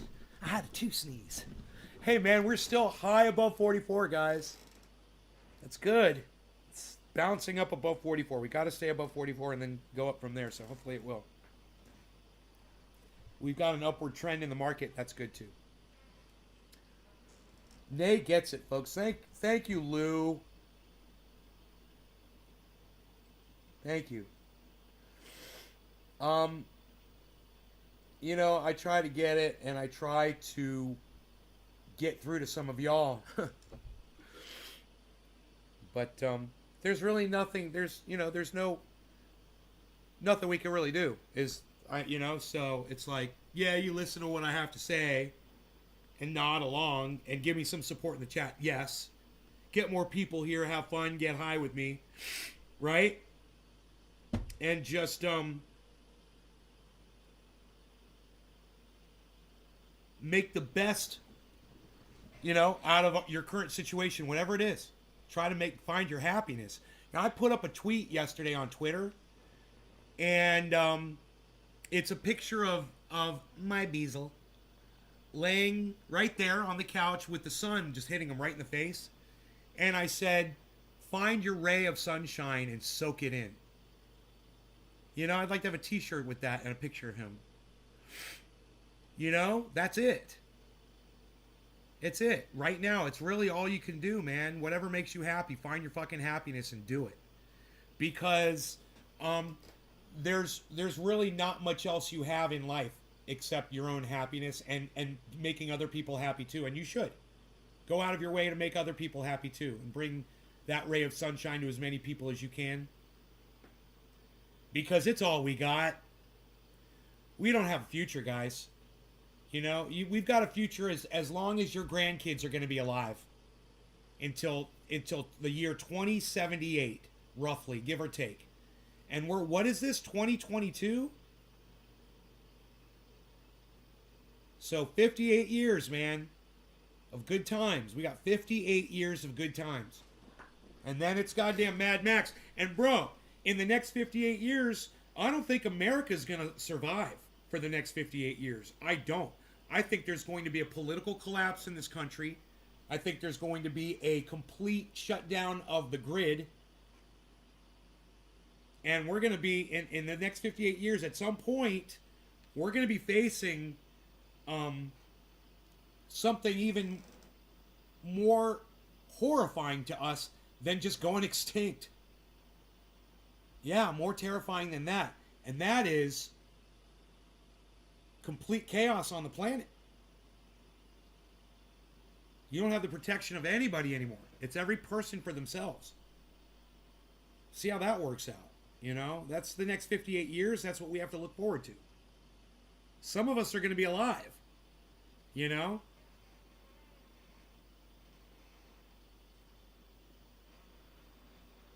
Do the coal fires in Centralia, Pennsylvania count as a fire been burning forever? Certainly, Big Merc. If it's producing CO2, it counts. Anything that produces CO2 is contributing to the CO2 production on the planet. And of course, we can't reverse that in a decade. It's impossible. We're producing more CO2 every year. That's what's hilarious. We're not slowing it down. Nick Brown says 2178 is 158 years. I don't know. You gotta make me do the math again, Nick. I just did the math. Jesus fucking Christ. Hold on. Okay, so this is 2022 minus 2178 equals 156 years, right? So then you subtract 100 and you get to 56 years. We got 56 years of survivable time, probably. Because that last 100 years, bro, is just going to be a die-off of everything on the planet, humanity included. It's going to be 100 years of just, our demise. In my opinion. You got 56 years from today. 56 years. You got grandkids, when they're 56 years old, when your grandkids are 56 years old, life is gonna suck for them. I guarantee it. So, you know, I was saying before, have your kids and whatever. Maybe don't. Don't have kids. Oh, yeah, that's right. My bad. I'm on board again. All right. Last winter, Texas grid collapse. It's already happening. Bro, when it happens locally, when your grid collapses locally, you get the feel for it. You understand what's happening on a whole new level. Once I got evacuated from this home because of fires, I understood. Once my friends on the East Coast got evacuated from flooding, they understood. When New York City shut down, remember lights went out? You guys remember when lights went out in the East Coast? My buddy that painted that said it was fucking horrifying. You do not want to be in a big city when the electricity goes out, guys. It's horrifying. Once you've been there, man, once you've experienced it, hopefully you do what I do. You move out to the fucking country. You get yourself a defensible space, defensible against fire, flooding.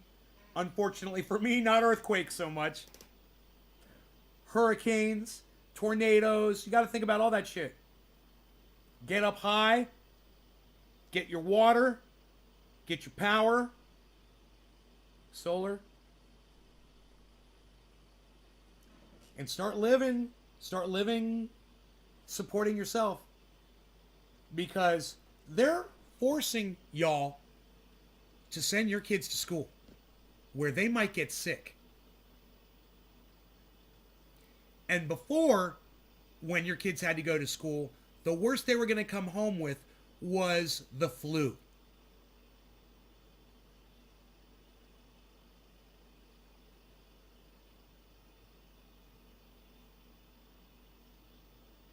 Now they could come home with something that might kill grandma and grandpa. Or might kill you if you're diabetic, if you're overweight, if you smoke.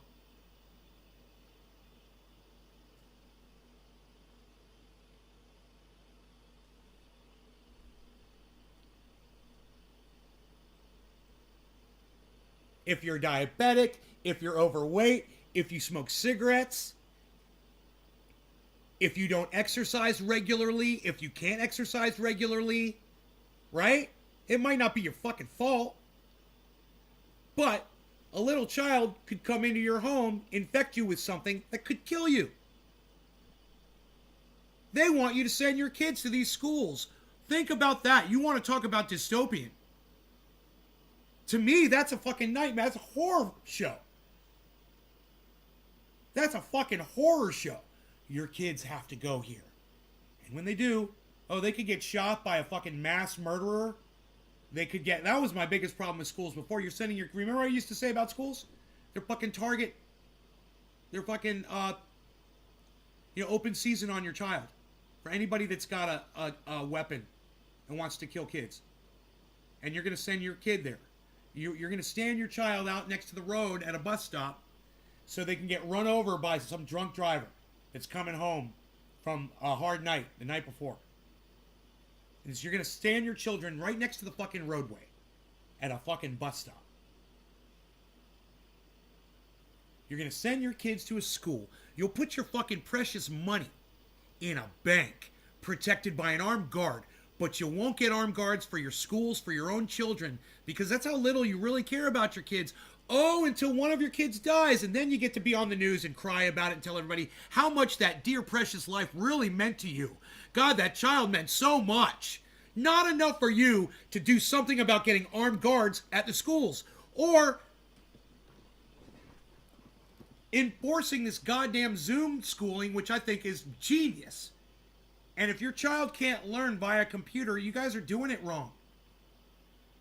You know, shit, your kid could learn the whole goddamn curriculum just by Googling some stuff.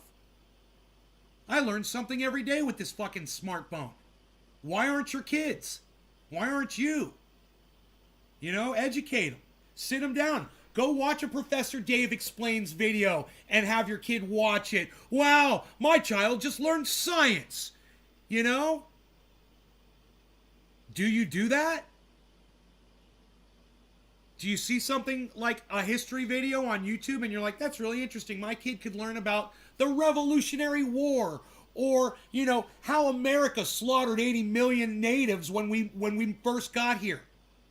Wouldn't that be a great video to show your kids? Give them some good critical race theory. You teach them whatever you want, man. But no, you're going to let the government decide what to teach your children. You're going to let the government force you to risk your children getting infected.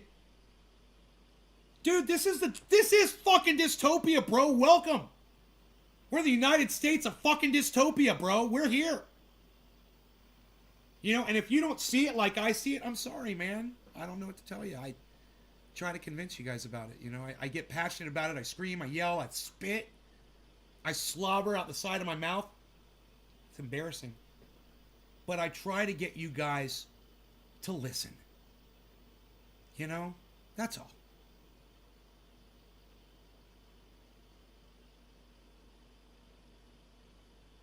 Understand, I know how many of you have had your kids come home and get you sick. I know. You're like, nay, that's just the way society's set up. What do you want us to do, man? Don't be mad at us because we are victims of this fucking society.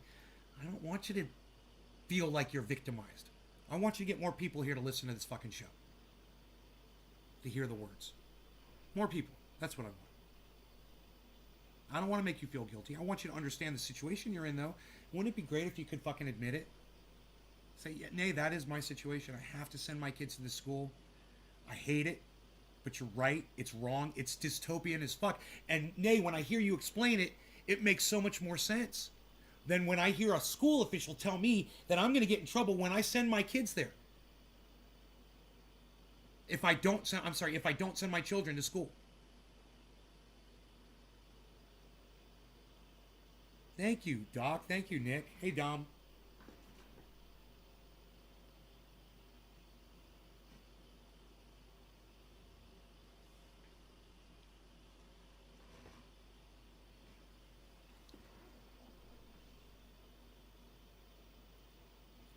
$44,300 maybe, guys.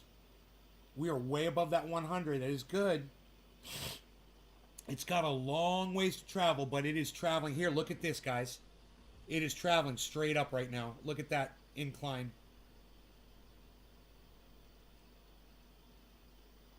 Look at those charts, everybody. Holy moly. I'm going to make myself another cavappi. Another cavappi.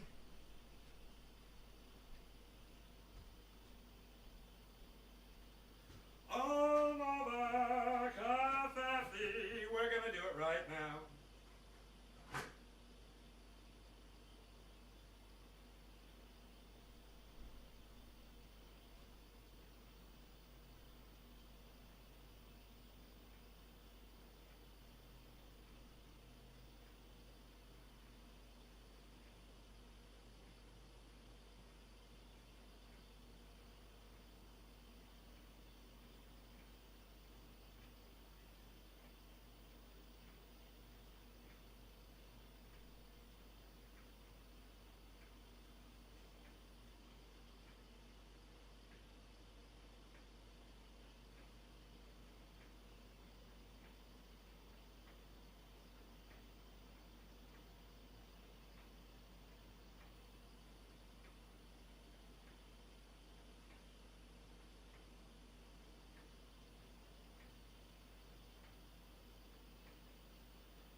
Okay.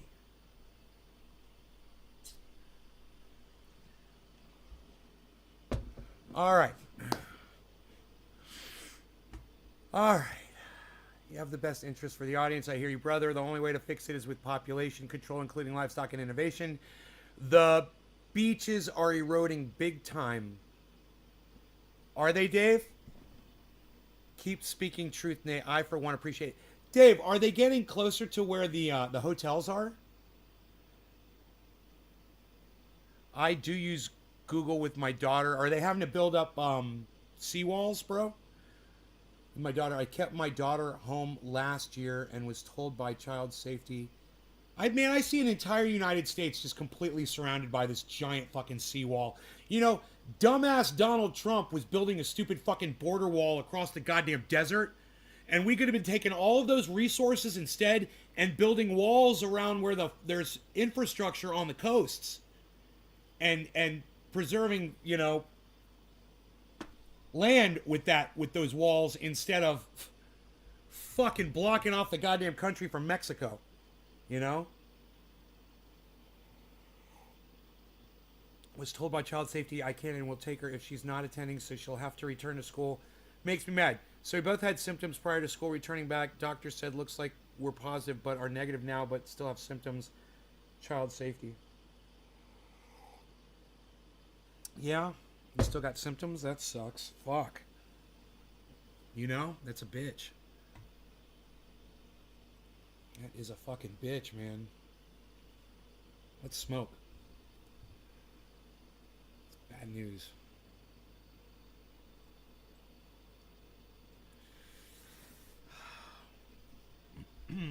Gonna do a dab now. Remember, our last Bollinger Band from Joe H was 41.8. And then the next one is 54. So, 54.0. So we are 9,000, give or take, 9,750 bucks away from hitting that next Bollinger Band. If we are in a bull market right now, then that's where we're headed, guys. And a lot of portfolios are going to zero out. In fact, I told you guys when I hit zero, I'd let y'all know.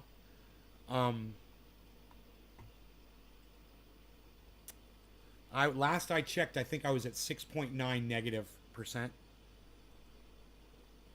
And I'll tell you where I am right now.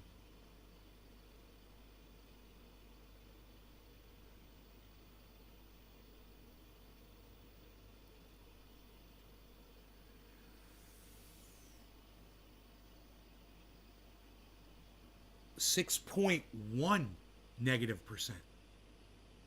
6.19. So we'll say 6.2 negative percent. Not bad. Not bad. In the last 24 hours, my portfolio has gone up $13,000 in value. I told you, this is HODL mentality. I'm walking you guys through this so you understand how it works. And every single person who said I lost money, you should understand, I didn't lose a fucking penny. Okay? Did you get it now? Does anybody not understand how this market works? Let me know. You know, because the proof to me that you guys don't get it is that so few of you choose to get into it.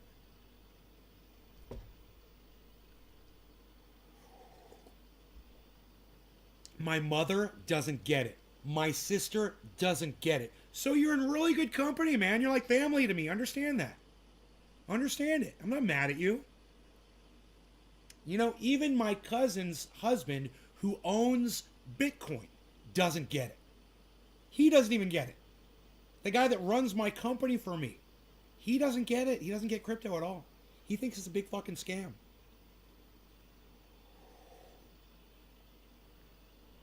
But it's just a matter of time, man, before these adaptations all over the world are implemented to the point where no one can deny it anymore. You can use crypto at the supermarket. You can get crypto at your bank. You can exchange crypto with your friends. I mean, everyone's going to have it. Everyone's going to be making money off it. The governments are going to fucking hate it. Yeah. because it's going to give you a lot more financial security. When I look at my taxes this year, I realize I made a lot more money because I put my money into what looked like a failing crypto market. And all I was doing the whole time was making money, making money, making money, making money.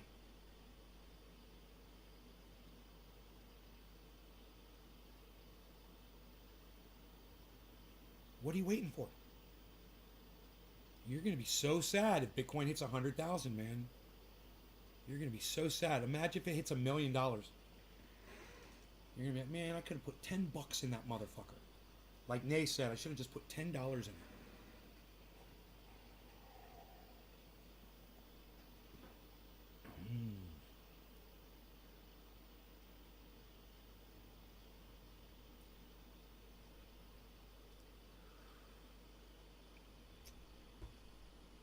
So, Polygon is over $2.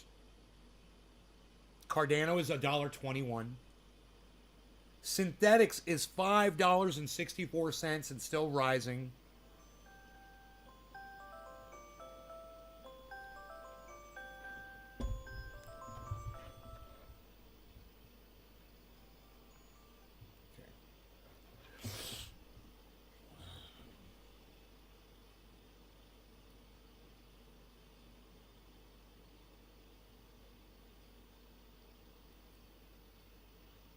If it hits $1 million, I wonder what $30 would make.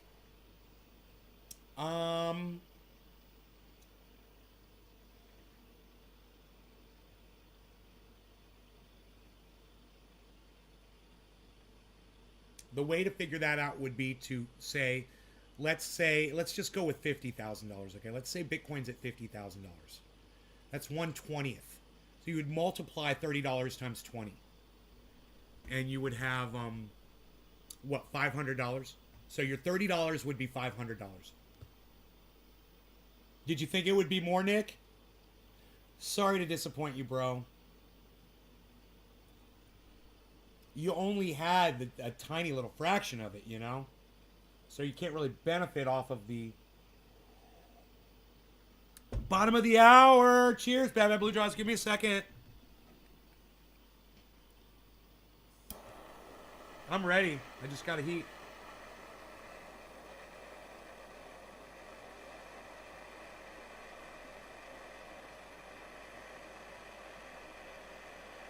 God, I can't believe how fast I did that math. Dude, I can't believe how fast I figured that fucking math. You're not upset? I can't believe how fast I did that fucking math, man. Holy shit. I wonder if that was correct. Alright. No law regarding doing math in my head and getting that shit right, I think. Cheers.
Why are your ears bothering you so much? I cleaned them this morning. Right? We got something down in there? Or is it up here?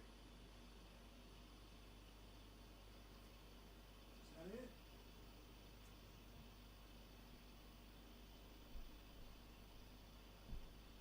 What's up, cutie boy? Why are you so cutie?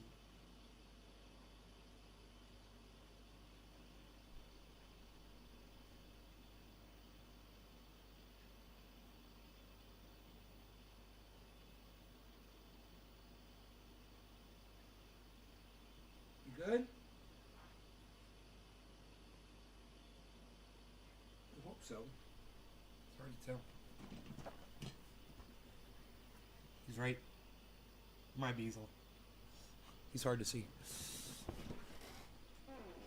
They teach at school complicated stuff. I don't know. I never really had to know math too much my whole life. I just used a calculator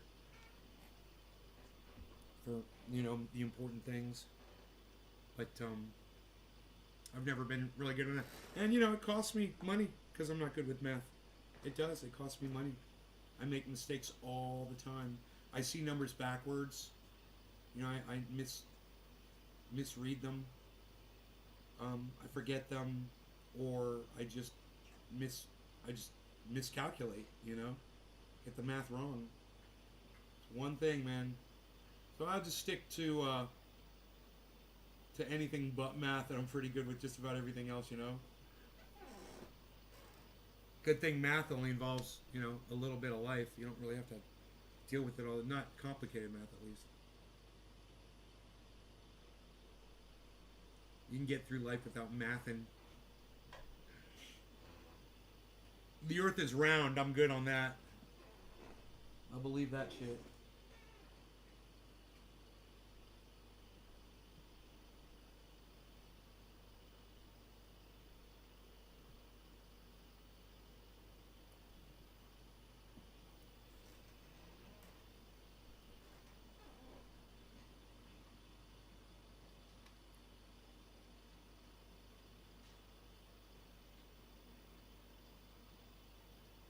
Dude, I just did a dab, and I'm like ready for another dab. I got so high off that dab I just did, but I'm ready for another one. Who's going in for another dabby with me? Who wants to double dab it? Who wants to double dab it?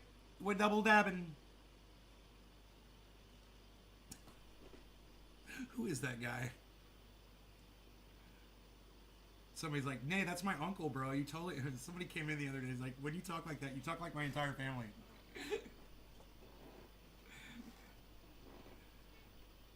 Oh, you guys want to double dab? Okay. All right. Cool. I'm with you. I'm with you. My bees is here to visit me. Oh my God. Just say hi. Hi. I love you. I just want to say I love you so much and you're beautiful. How are you? Oh, you're so gorgeous. Look at you, pretty boy. Pretty boy. Pretty boy. Pretty boy. Pretty boy. Pretty boy. Love my beezle. Love my beezle. Call him my little Scarface now because he's got a big scar on his face. Scarface, you got a scar on your face now, Scarface. Oh, you gonna lay down? Oh, you gonna lay down right there with your daddy? Is that what you're gonna do? You gonna lay down with your daddy? Oh, Beezer. What? All right, so let's do a dab. Dab. We're gonna dab it. Gonna do dab. Did. Gonna dab. Gonna dab. Did. Doing another dab. Double dabbing. Did. Dabbing down, bruh. Gonna double dab it, bruh. Double dabbing. Did. Yeah, gonna do double dab. Did. Why you dabbing? Did. You gonna do another dab? You gonna get real high, bruh? You gonna get real high, bruh? You gonna do another dab, bruh? You gonna do another dab, bruh? What you gonna do, bruh? You gonna do a dab? Gonna do a dabby? You dabbing it? A dab will do you. Uh-oh, I might have to put new butane in my lighters here. I gotta remember that.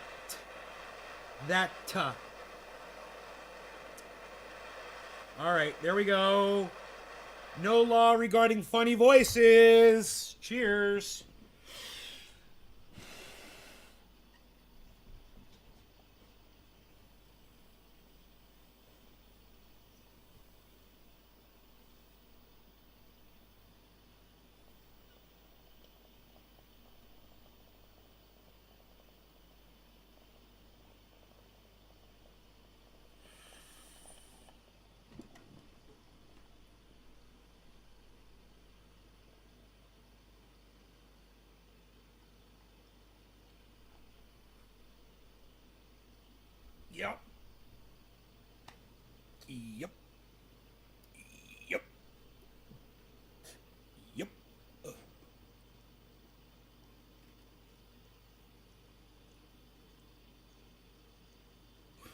Bobby. Propane accessories. You boys be whacking in my garage.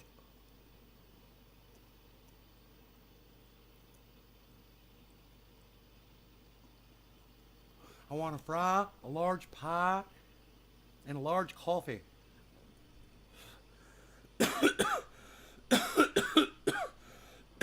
Damn it. I said I want a fry, a large pie, and a large coffee. What are you boys doing back there? Whacking it? Yep.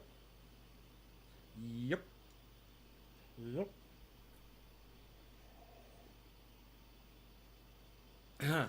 Hey, Apostle Orlando Bethel, what's up, buddy? He says, hello, my best friend. We're ready to barbecue for you when you come through. Barbecue rats, bro? I'm not gonna show up to that barbecue. You think I'm gonna show up to a rat barbecue?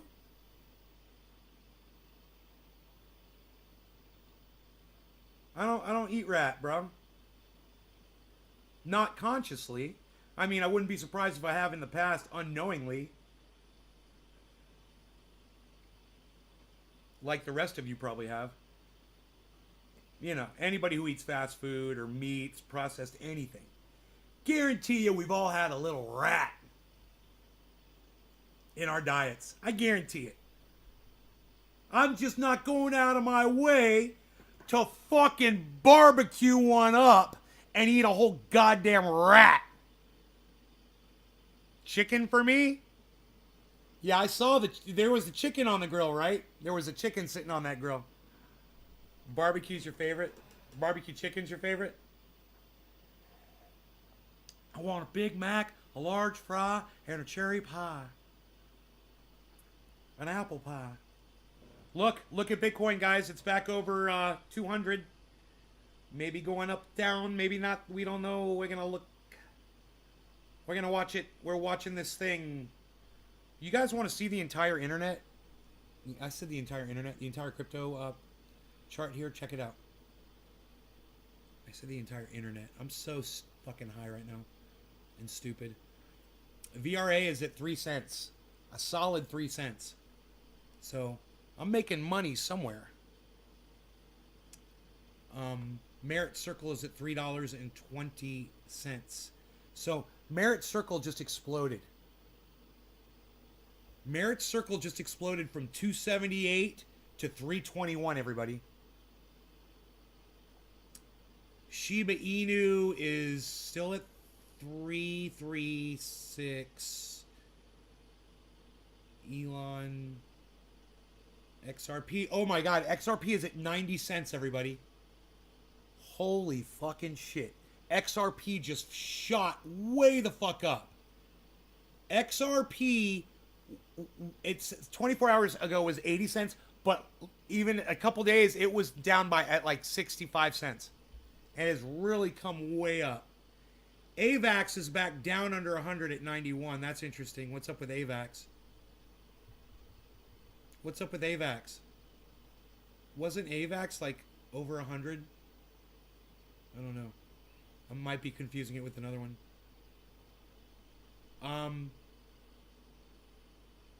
Matic is $2. Matic is $2. Loopring's $1.10. It's way down. Uniswap is $12.29. Horrible. Crypto.com is 50 cents. So that's got a ways to go. But it's on its way up. Ethereum is 3,200. Eagled is 178. Cardano's $1.20. Solana, that might be the one I was thinking was just under 100. Or was that 100? That might be what I was confusing it with Solana. Solana's 114. Doge is 16 cents, everybody. That's a big deal. It's 2 cents up. But it's not moving much more than that.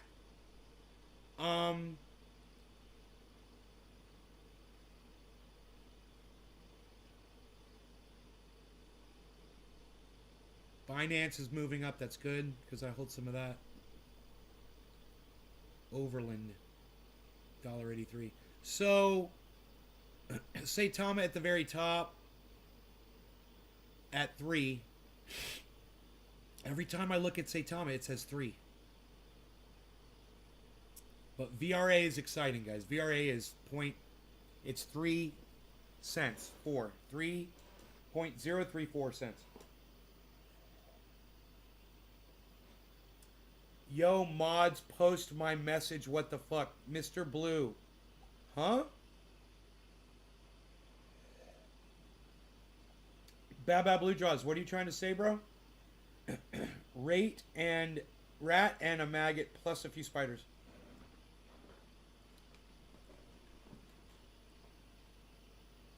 Man, we have accomplished a lot on the show so far today. How long have we been live for? Just 2 hours? It feels like much more. Do you know of any tokens that offer Bitcoin as a reward for stacking? Yes, I believe so. GZDR4EV. If you have an account on Celsius, you can get your APY on anything that you're holding there back in any kind of coin you want. So if you want to get it, if you want to get Bitcoin as a reward there, you can. I believe you can do that on Celsius, and I believe you can do that on Crypto.com as well. Oh, Coinbase. Yeah, mods, post my message. What the fuck? Yeah, Coinbase. So Coinbase will do it too.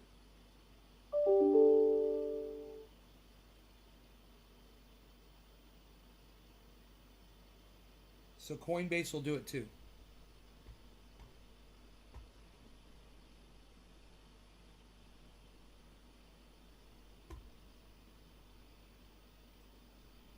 Huh.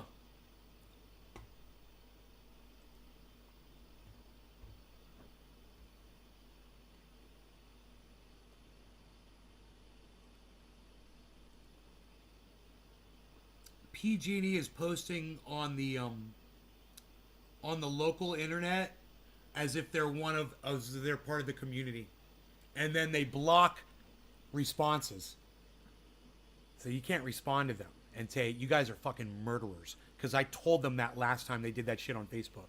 I was like, PG&E murderers. I hashtagged that shit. I hashtagged it.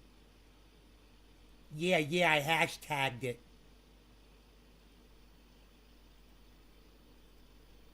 I hashtagged it.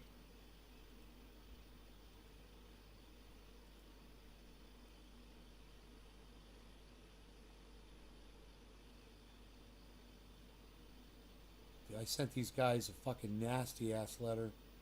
I was like, you guys are thieves. I said, go fuck yourselves, thieves. Binance.us.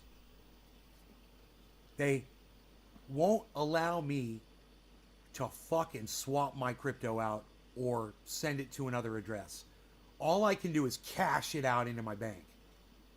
And it just fucking pisses me off because I don't want to lose the value on the fucking crypto. And that's exactly what I'm going to do as soon as I cash it out. And that crypto's not up right now. It's down. It's fuckers, man. Merit ATH was $10. Merit Circle was, we had somebody come in here and tell me to get Merit Circle Oracle. I think it was Billy Bong Thornton or somebody, Patrick John Welder. Somebody told me, nay, I think it was Billy Bong Thornton. Nay, if you checked out Merit Circle, get Merit Circle, bro. It's the bomb. Blah, blah, blah. I was like, yeah, Merit Circle, Schmerit Circle, whatever. He came back in later, like a couple days later, a couple weeks later. He's like, bro, Merit Circle, bro, did you look into it yet, Nay? I'm like, no, fucking Merit Schmerit. It's like, bro, it's blowing up. He's like, it went up to $10 or something or whatever. I made a bunch of money off it. Bro, you should look at it. I was like, okay, let's pull up Merit Circle. So I pulled up Merit Circle, bro. And I was like, wow, man, it looks really healthy. I said, it looks like it's doing exactly what the market is doing. I said, that's fine. Let's read about it and see what it is. And then I was like, oh, fuck, dude. It's the currency for all of the hottest metaverse games. That's what it is. And I didn't realize that. It's the basis for all of the currency that gets exchanged throughout a lot of the big fucking games. The ones that you want to be a part of. Like Sin City and shit like that. And I was like, oh, fuck. I was like, yeah, I'm down for 1,000 or whatever. You know, I got in on that shit. Dude, I got Merit Circle and I got fucked. I'm still waiting to hear back from goddamn MetaMask, right? I got fucked. I was waiting to hear why when I bought $1,000 worth, I traded $1,000 worth of whatever the fuck, Binance or whatever the fuck it was, and I only got $500 worth of fucking Merit Circle back. And then I was like, well, let me get $500 more. So I got $250 worth of Merit Circle back on the second transaction, I believe, where I spent $500 worth again. And I'm like, I don't understand why this is happening. It said and I was showing people the fucking gas fees were nothing. They were like a penny. So it wasn't the fucking gas fees. You know, we couldn't fucking figure it out. It was happening on MetaMask. Anyway, I ended up with a total of Merit Circle of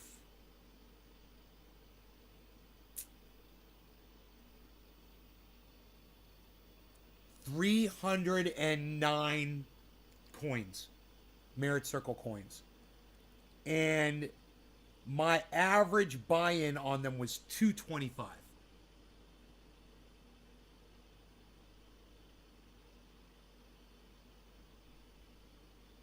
Right? Because I guess of my second purchase. Let me just make sure.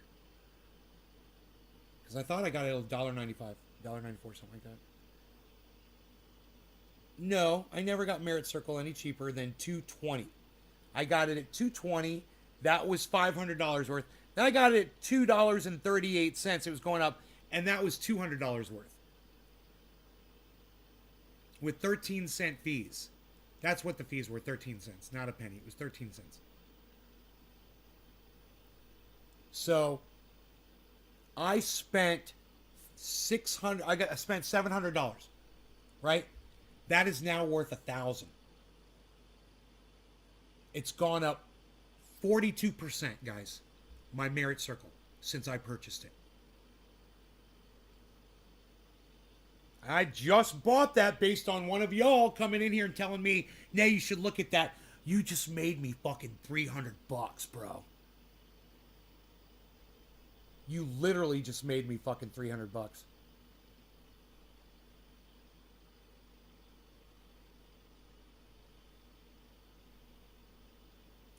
$286. My bad. I'm pretty sure it was Billy Bong Thornton. I'm looking for him right now. Oracle, what do you think about that little pick? Bro, do you know when I bought that shit? You know how long ago I bought Merit Circle?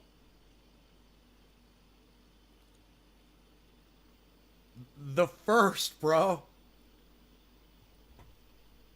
of this month. 9 days ago. That's how you hodl, guys. That is how you hodl. Now, if I wanted to, I could pull that money out. Boom, I made $300, and I could do it again with another one. And I could keep doing this and doing it and doing it and doing it. But I don't know what the fuck happened with that specific, those two transactions, why I spent so much supposed Binance that came out to half of what supposedly I was supposed to get. So I'm going to leave that in there regardless, because I want to leave it there so for the investigation or whatever, if fucking MetaMask ever gets back with me and says, hey, we're investigating this, you said that, you got ripped off, maybe explain it to me. Here it is in my wallet so you can see it. Here are the transactions. Gave you this advice. one of your church members? No, it wasn't. Orlando, realize if you just lied to me, I'm going to block you. If you just lied to me, I'm going to block you.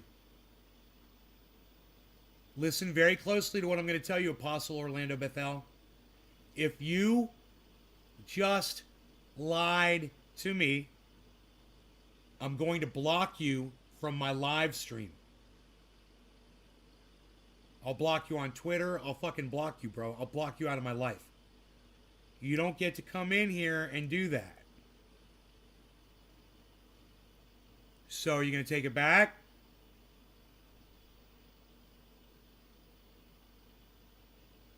Yeah. You covering the weasel words up with "you're pretty sure" now after you say "no it wasn't"? The "no it wasn't," that's the lie.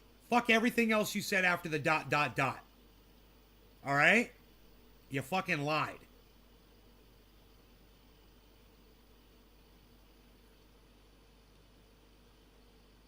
You don't need confirmation.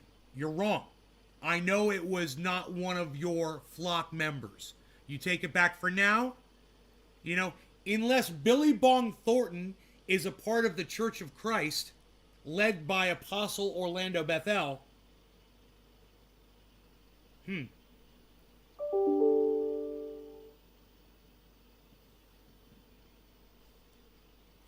I mean, it could have been Patrick John Welder, but what was the advice again?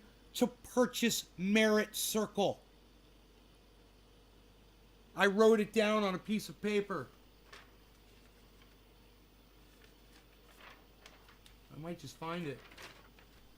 It might not be right here. Oh, it's not going to be right there. I wrote it down and shit. And then I investigated it. We pulled it up. We looked at it. I was like, I need to get me some of this. He's like, it's going way up, bro. He's like, it crashed when the whole market crashed. He said it's going to go right back up. I was like, wow, it sounds just like how I feel about synthetics. It was at $10 and it crashed when the whole market crashed down to like $4. I was like, it's going back up to 10. That's how he feels about Merit Circle. I'm like, okay, that's an opportunity because, you know, when I purchase synthetics, that's not anything with the metaverse and those games. And I want to be a part of that shit because that shit's going to blow up. So I remember having the conversation. Email to the city. We'll pick it and listening to you. All right. All right. We take that back. Can you say, I apologize? I'm sorry. Can you say that?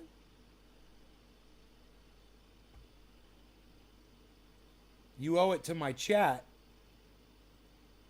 Not really to me. You denied my chat the credit of something that they did. When you said, no, it wasn't. I know it was a member of my audience. Yes, the saints of the Lord, most holy Jesus Christ, apologize. The saints of the Lord? Is the saints of the Lord? I just want Orlando to apologize. I don't want the saints of the Lord, most holy Jesus Christ, to apologize. I just want Orlando to apologize. Just person to person. Human to human. Can we do this? Oh, okay. Is that how you refer to yourself? Okay, that's fair enough. Fair enough. That's fair enough. I'll take that. Judges say, ding, ding, ding, ding, ding, we have a winner. The judge says that's okay if that's how you want to refer to yourself. And I'm the second coming. Oh, we just talked about this, man. Now you're done. Oh my God. Oh. Oh. Oh. Hey man, we're under 100. That's not good.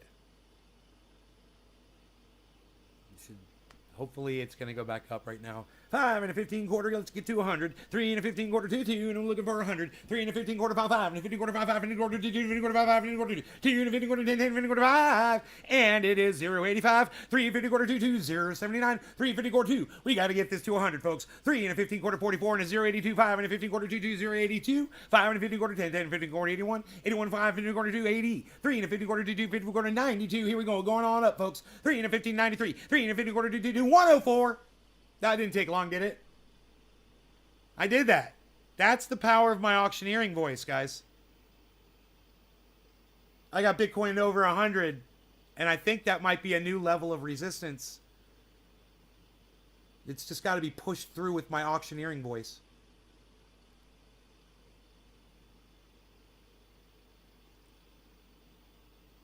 Huh. I did it. I auctioneered it up with my voice. It's like I'm a wizard with a beard.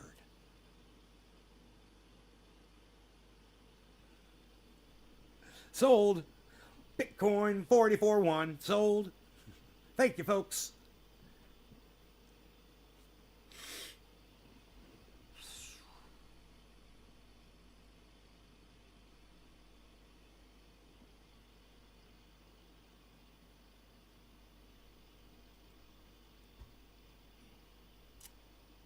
Merit circle looking good. I'd like to start a group of people that are interested in investing, you know, and just share my trades with them. Just say, this is what I'm going to do. This is what I'm doing. This is what's up. This is how much I'm going to do. Blah, blah, blah. I try to do that on here, but it gets a little personal sometimes, so I don't do it that often. But man, I'd like to have a place where I felt safe doing that, you know, and just because I want people to benefit from this, because I have a lot of faith in it.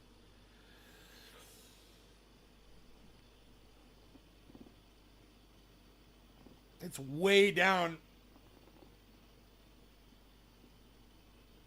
you know, from where I imagined it would be right now, but I've got so much faith in it. Like an Atnay's Garden DAO.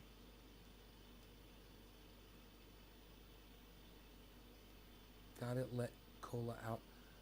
Atnay's Garden _ DAO. What is that? Has something to do with promoting. What is that? GZDR4F.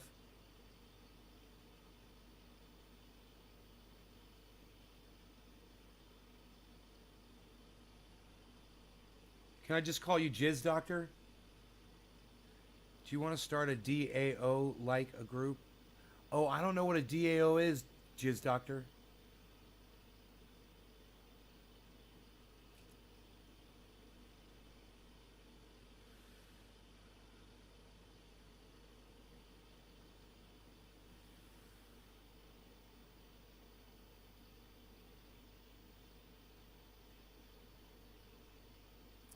Buy stuff at auctions. Oh, well, no, I just want to be able to tell people what. No, I just want to be able to share my trades with people, so they can decide whether or not they want to do the same thing, you know, and just offer them the ability to make the kind of money that I've been making. I told everybody about Synthetics.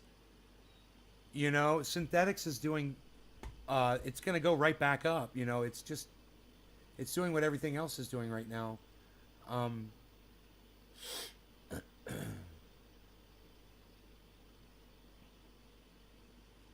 I was buying Synthetics at $20, and then I sold Synthetics at $22. Right?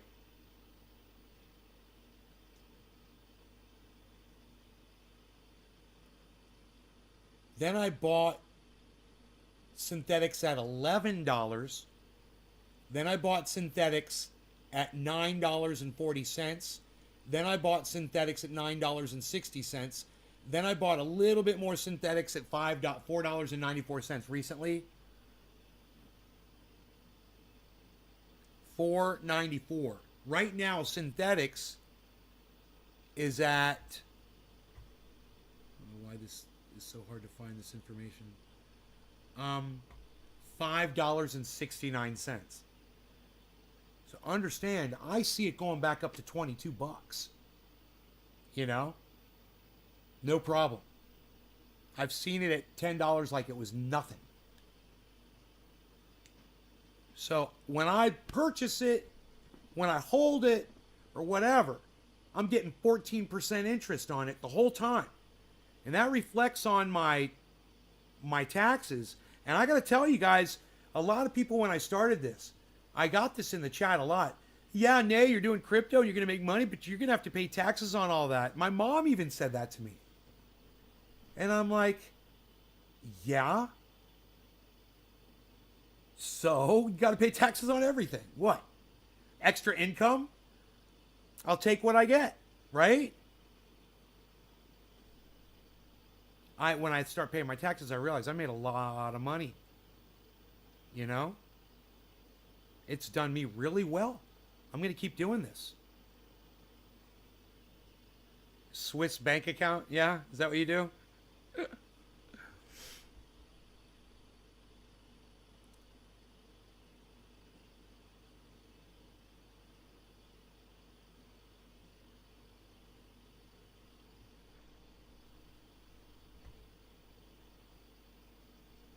I don't know why they make it so hard to go between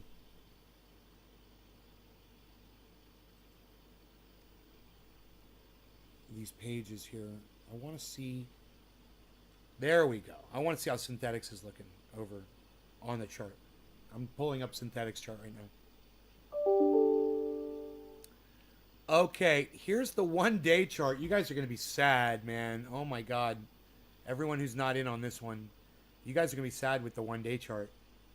Holy fucking shit. How do I make this full screen, man? There we go. Oh my God, guys. Look at that. That's the 1 day, 24-hour chart right there.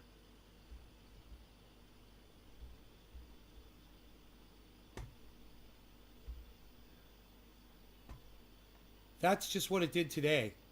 So it was at 554. It was at 554. It went down to 537, and that's been walking up all day, and now it's at 568, right? And that's just over the 24 hour. Now watch what it's done over the year. Look. Down, down, down, down, down, down, down, down, down, down, down, down, down, down, down, right? That's over the year. All time.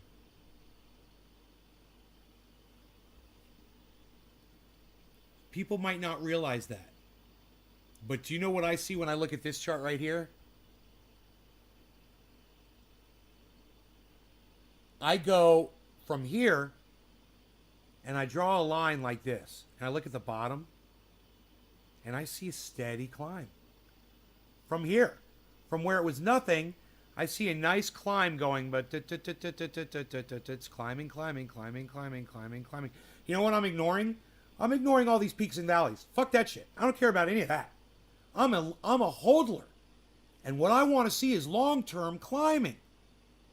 And because I'm getting 14% in addition to what I'm holding, those peaks and valleys in the value, they don't really matter to me because I'm getting paid. Fuck you, pay me. Well, the value's down a little bit. Fuck you, pay me. Well, the value's up now. Fuck you, pay me.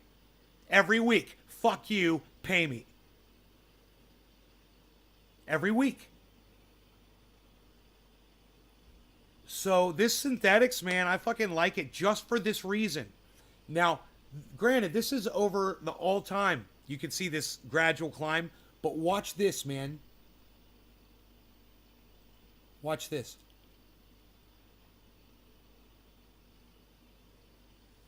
That's synthetics over the 3 month. Remember the dip in the market? Boom. Big dip. Recovery. Now look at it over the last month.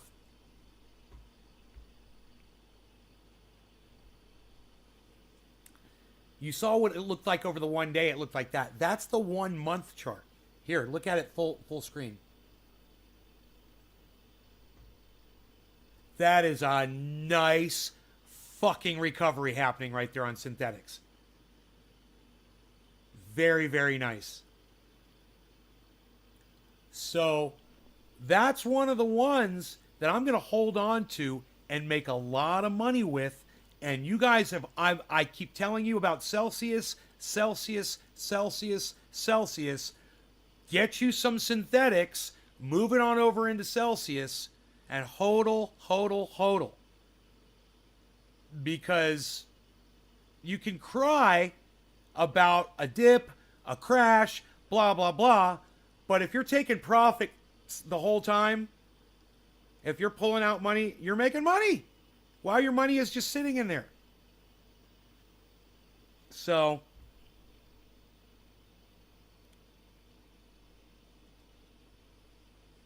it's a advantageous time to hop on. You find something that's really low and inexpensive. I mean, if I was going to purchase something right now, what would I buy?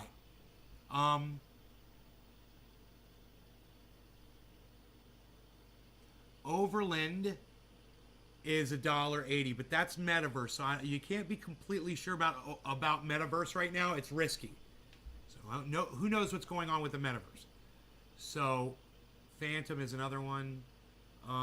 There's Bitcoin at 44 right now. Bitcoin at 44 right now.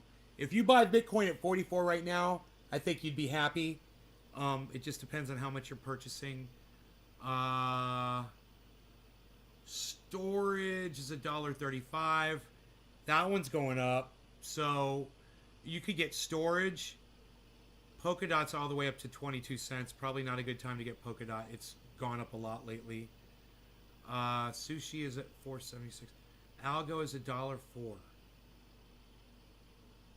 Theta, Cardano, dollar. Ooh, Cardano was $1.13. That would have been a good time to get it. It's $1.20 already. Synthetics is going up, man. You know, all of these are on their way up. Anything that you buy is probably going to drop right when you buy it. Crypto.com is at 50 cents. I would look at that and consider that it's probably going to go up to 65 really soon. Crypto.com. It's at 50 cents right now.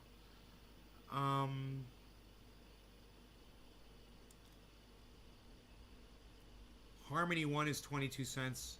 I wouldn't get that right now. That's up. XRP is 88 cents, man. I don't know what's going to happen with XRP. Elon UFO Engine is 214, up from $1.92. Man, I'm hoping Engine goes up, man. It's been really disappointing for me. I don't know what Engine's going to do. VRA is at 3 cents. Merit Circle is at $3.20. To me right now, if I was going to purchase something, I had to purchase something right now. God, where's Polygon at? Matic? Where's that at? $2 Matic right now? Fuck, dude. If I had to buy something right now,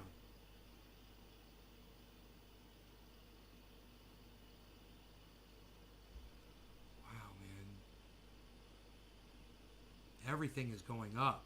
So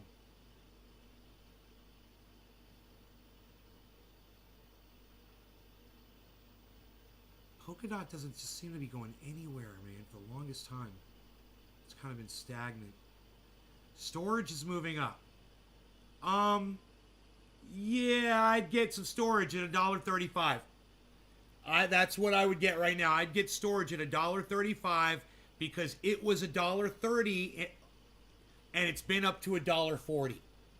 It's right in the middle of its 24-hour low and high. Good time to purchase something. It's probably going to go up. Maybe not today, but it's eventually going to go up. It's a good one. So I would get storage because I've had good luck with that one. I would get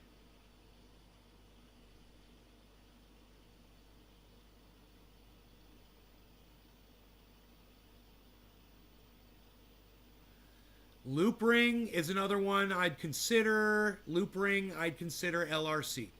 It was down to $1.02. It got up to $1.12. It's at $1.09 right now. Loopring is going to go up, up, up. Watch. Way up. Like $4 or $5. So you could 5x on Loopring probably if you got some of that. those are the ones I'd really look at right now.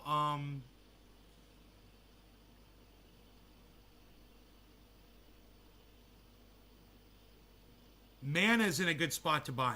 Look, it's also in the halfway point. Look, Mana was all the way down to $3.15, right? It got all the way up to $3, over $3.50, and right now it's at $3.32, $3.33, $3.33.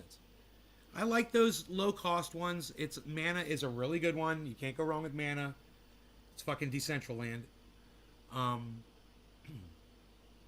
look at that.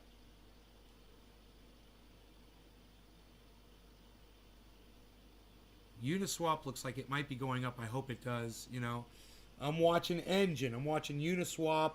These are ones that have really hurt me lately, you know, and I'm hoping they come back. You were bullish on storage. Are you still holding it? Oh, yeah, I never let go of my storage.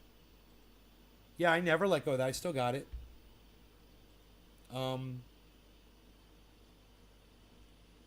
You know, I said a lot of calls I made were right before this giant crash. So I'm waiting to get back to where we were, right?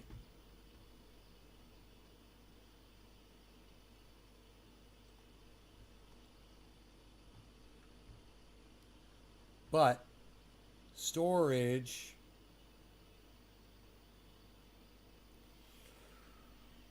I got 3,600 storage coins, give or take. And it's at $1.34 right now. My buy-in average on that is $1.53. So it's below my average buy-in. I'm 12.3% down on it right now. So,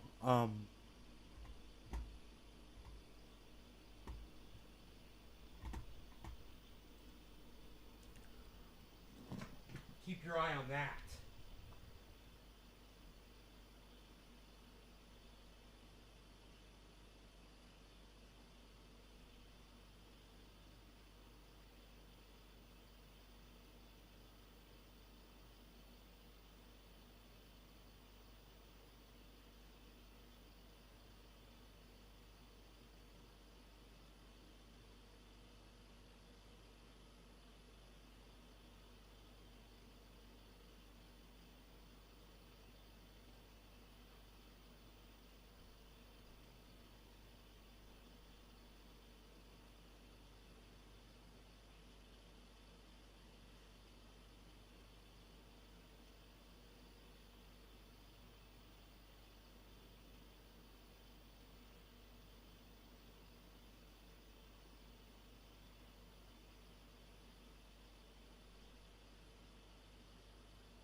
Yeah, I hold a good amount of storage. That's good. I'm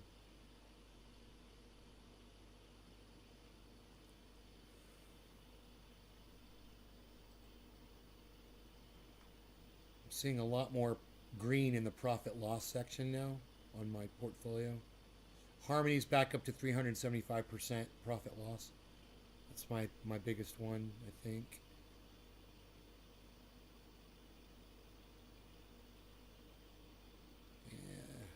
A lot of stuff in the negative, though.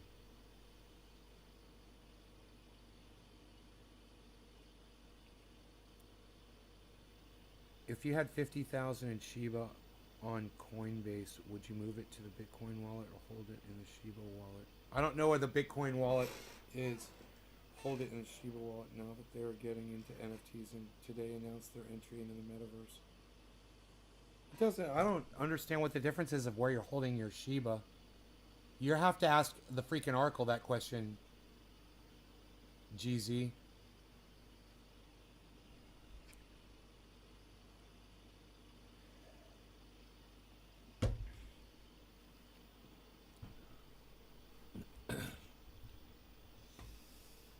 Oh my god. Dude, look at this, everybody.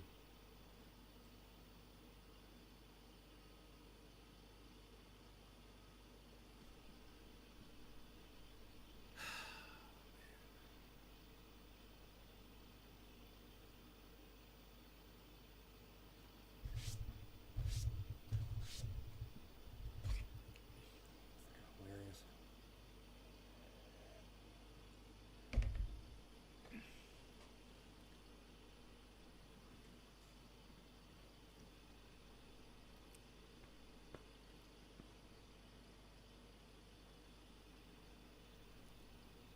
Anyhow, listen, I'm going to cut this show, guys. I hope you guys enjoyed it. Well, the idea is if you convert it to Bitcoin, we'll move to 200,000. Convert what to Bitcoin? Oh, Shiba. Oh, would you move it to the Bitcoin wallet? Okay, you didn't say that. You didn't say convert Shiba to Bitcoin. I see what you're saying. Idea is you convert it to Bitcoin. Many are predicting it will move to 200,000 by the end of the Could 10x from now. So do half. So split the difference, GZ. You take half, put half in Bitcoin, and leave the other half in Shiba. And you ride both horses, bro. You know? You know what I'm saying? Hey, Docky Hollandaisy. What's up, buddy?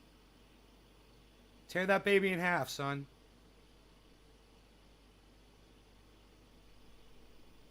You're welcome. You guys have a good one. I hope you enjoyed it.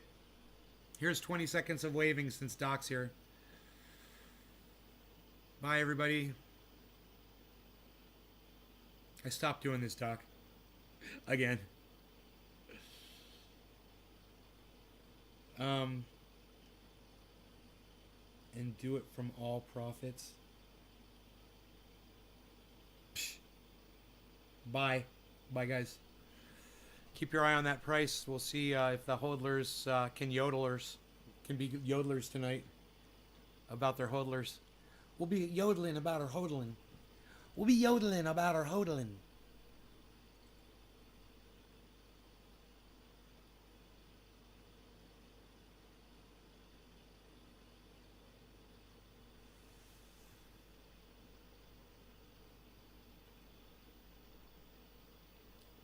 Back up to 6.5 negative for me. It was 6.2 before. Remember, now it's 6.5, so I'm not doing as good when I started the show. So value's down a little, but you know, like I said, this just is, it fluctuates, right? And it's going to fluctuate up. And right now would be a good time for me to pull a little profit if I wanted to for some of these because they're doing so well right now. But if I wait to pull profit, it'll be doing even better. Yeah, 6.47 is my all-time negative. So just about 30,000 negative value right now. Sometimes when you do the 20-second goodbye, we get 30 seconds more show. 30 minutes more show, right? Sadly, not this time. It says I got 13 viewers, man. Let me see. I was having 20 the whole goddamn morning, man. It's 20 viewers. And I'm more than happy because we did more than 2 hours. More than happy with that. I mean, I'd like to see the numbers start getting up into 50, but 20's good, man, and we're working on it. When I see the numbers go up, sometimes I can't help myself but cursing and shit. It sucks. I'm working on it. But I'll see you guys. All right? I'll see you guys in a bit. All right? Love y'all. I'll see you this afternoon. Bye-bye.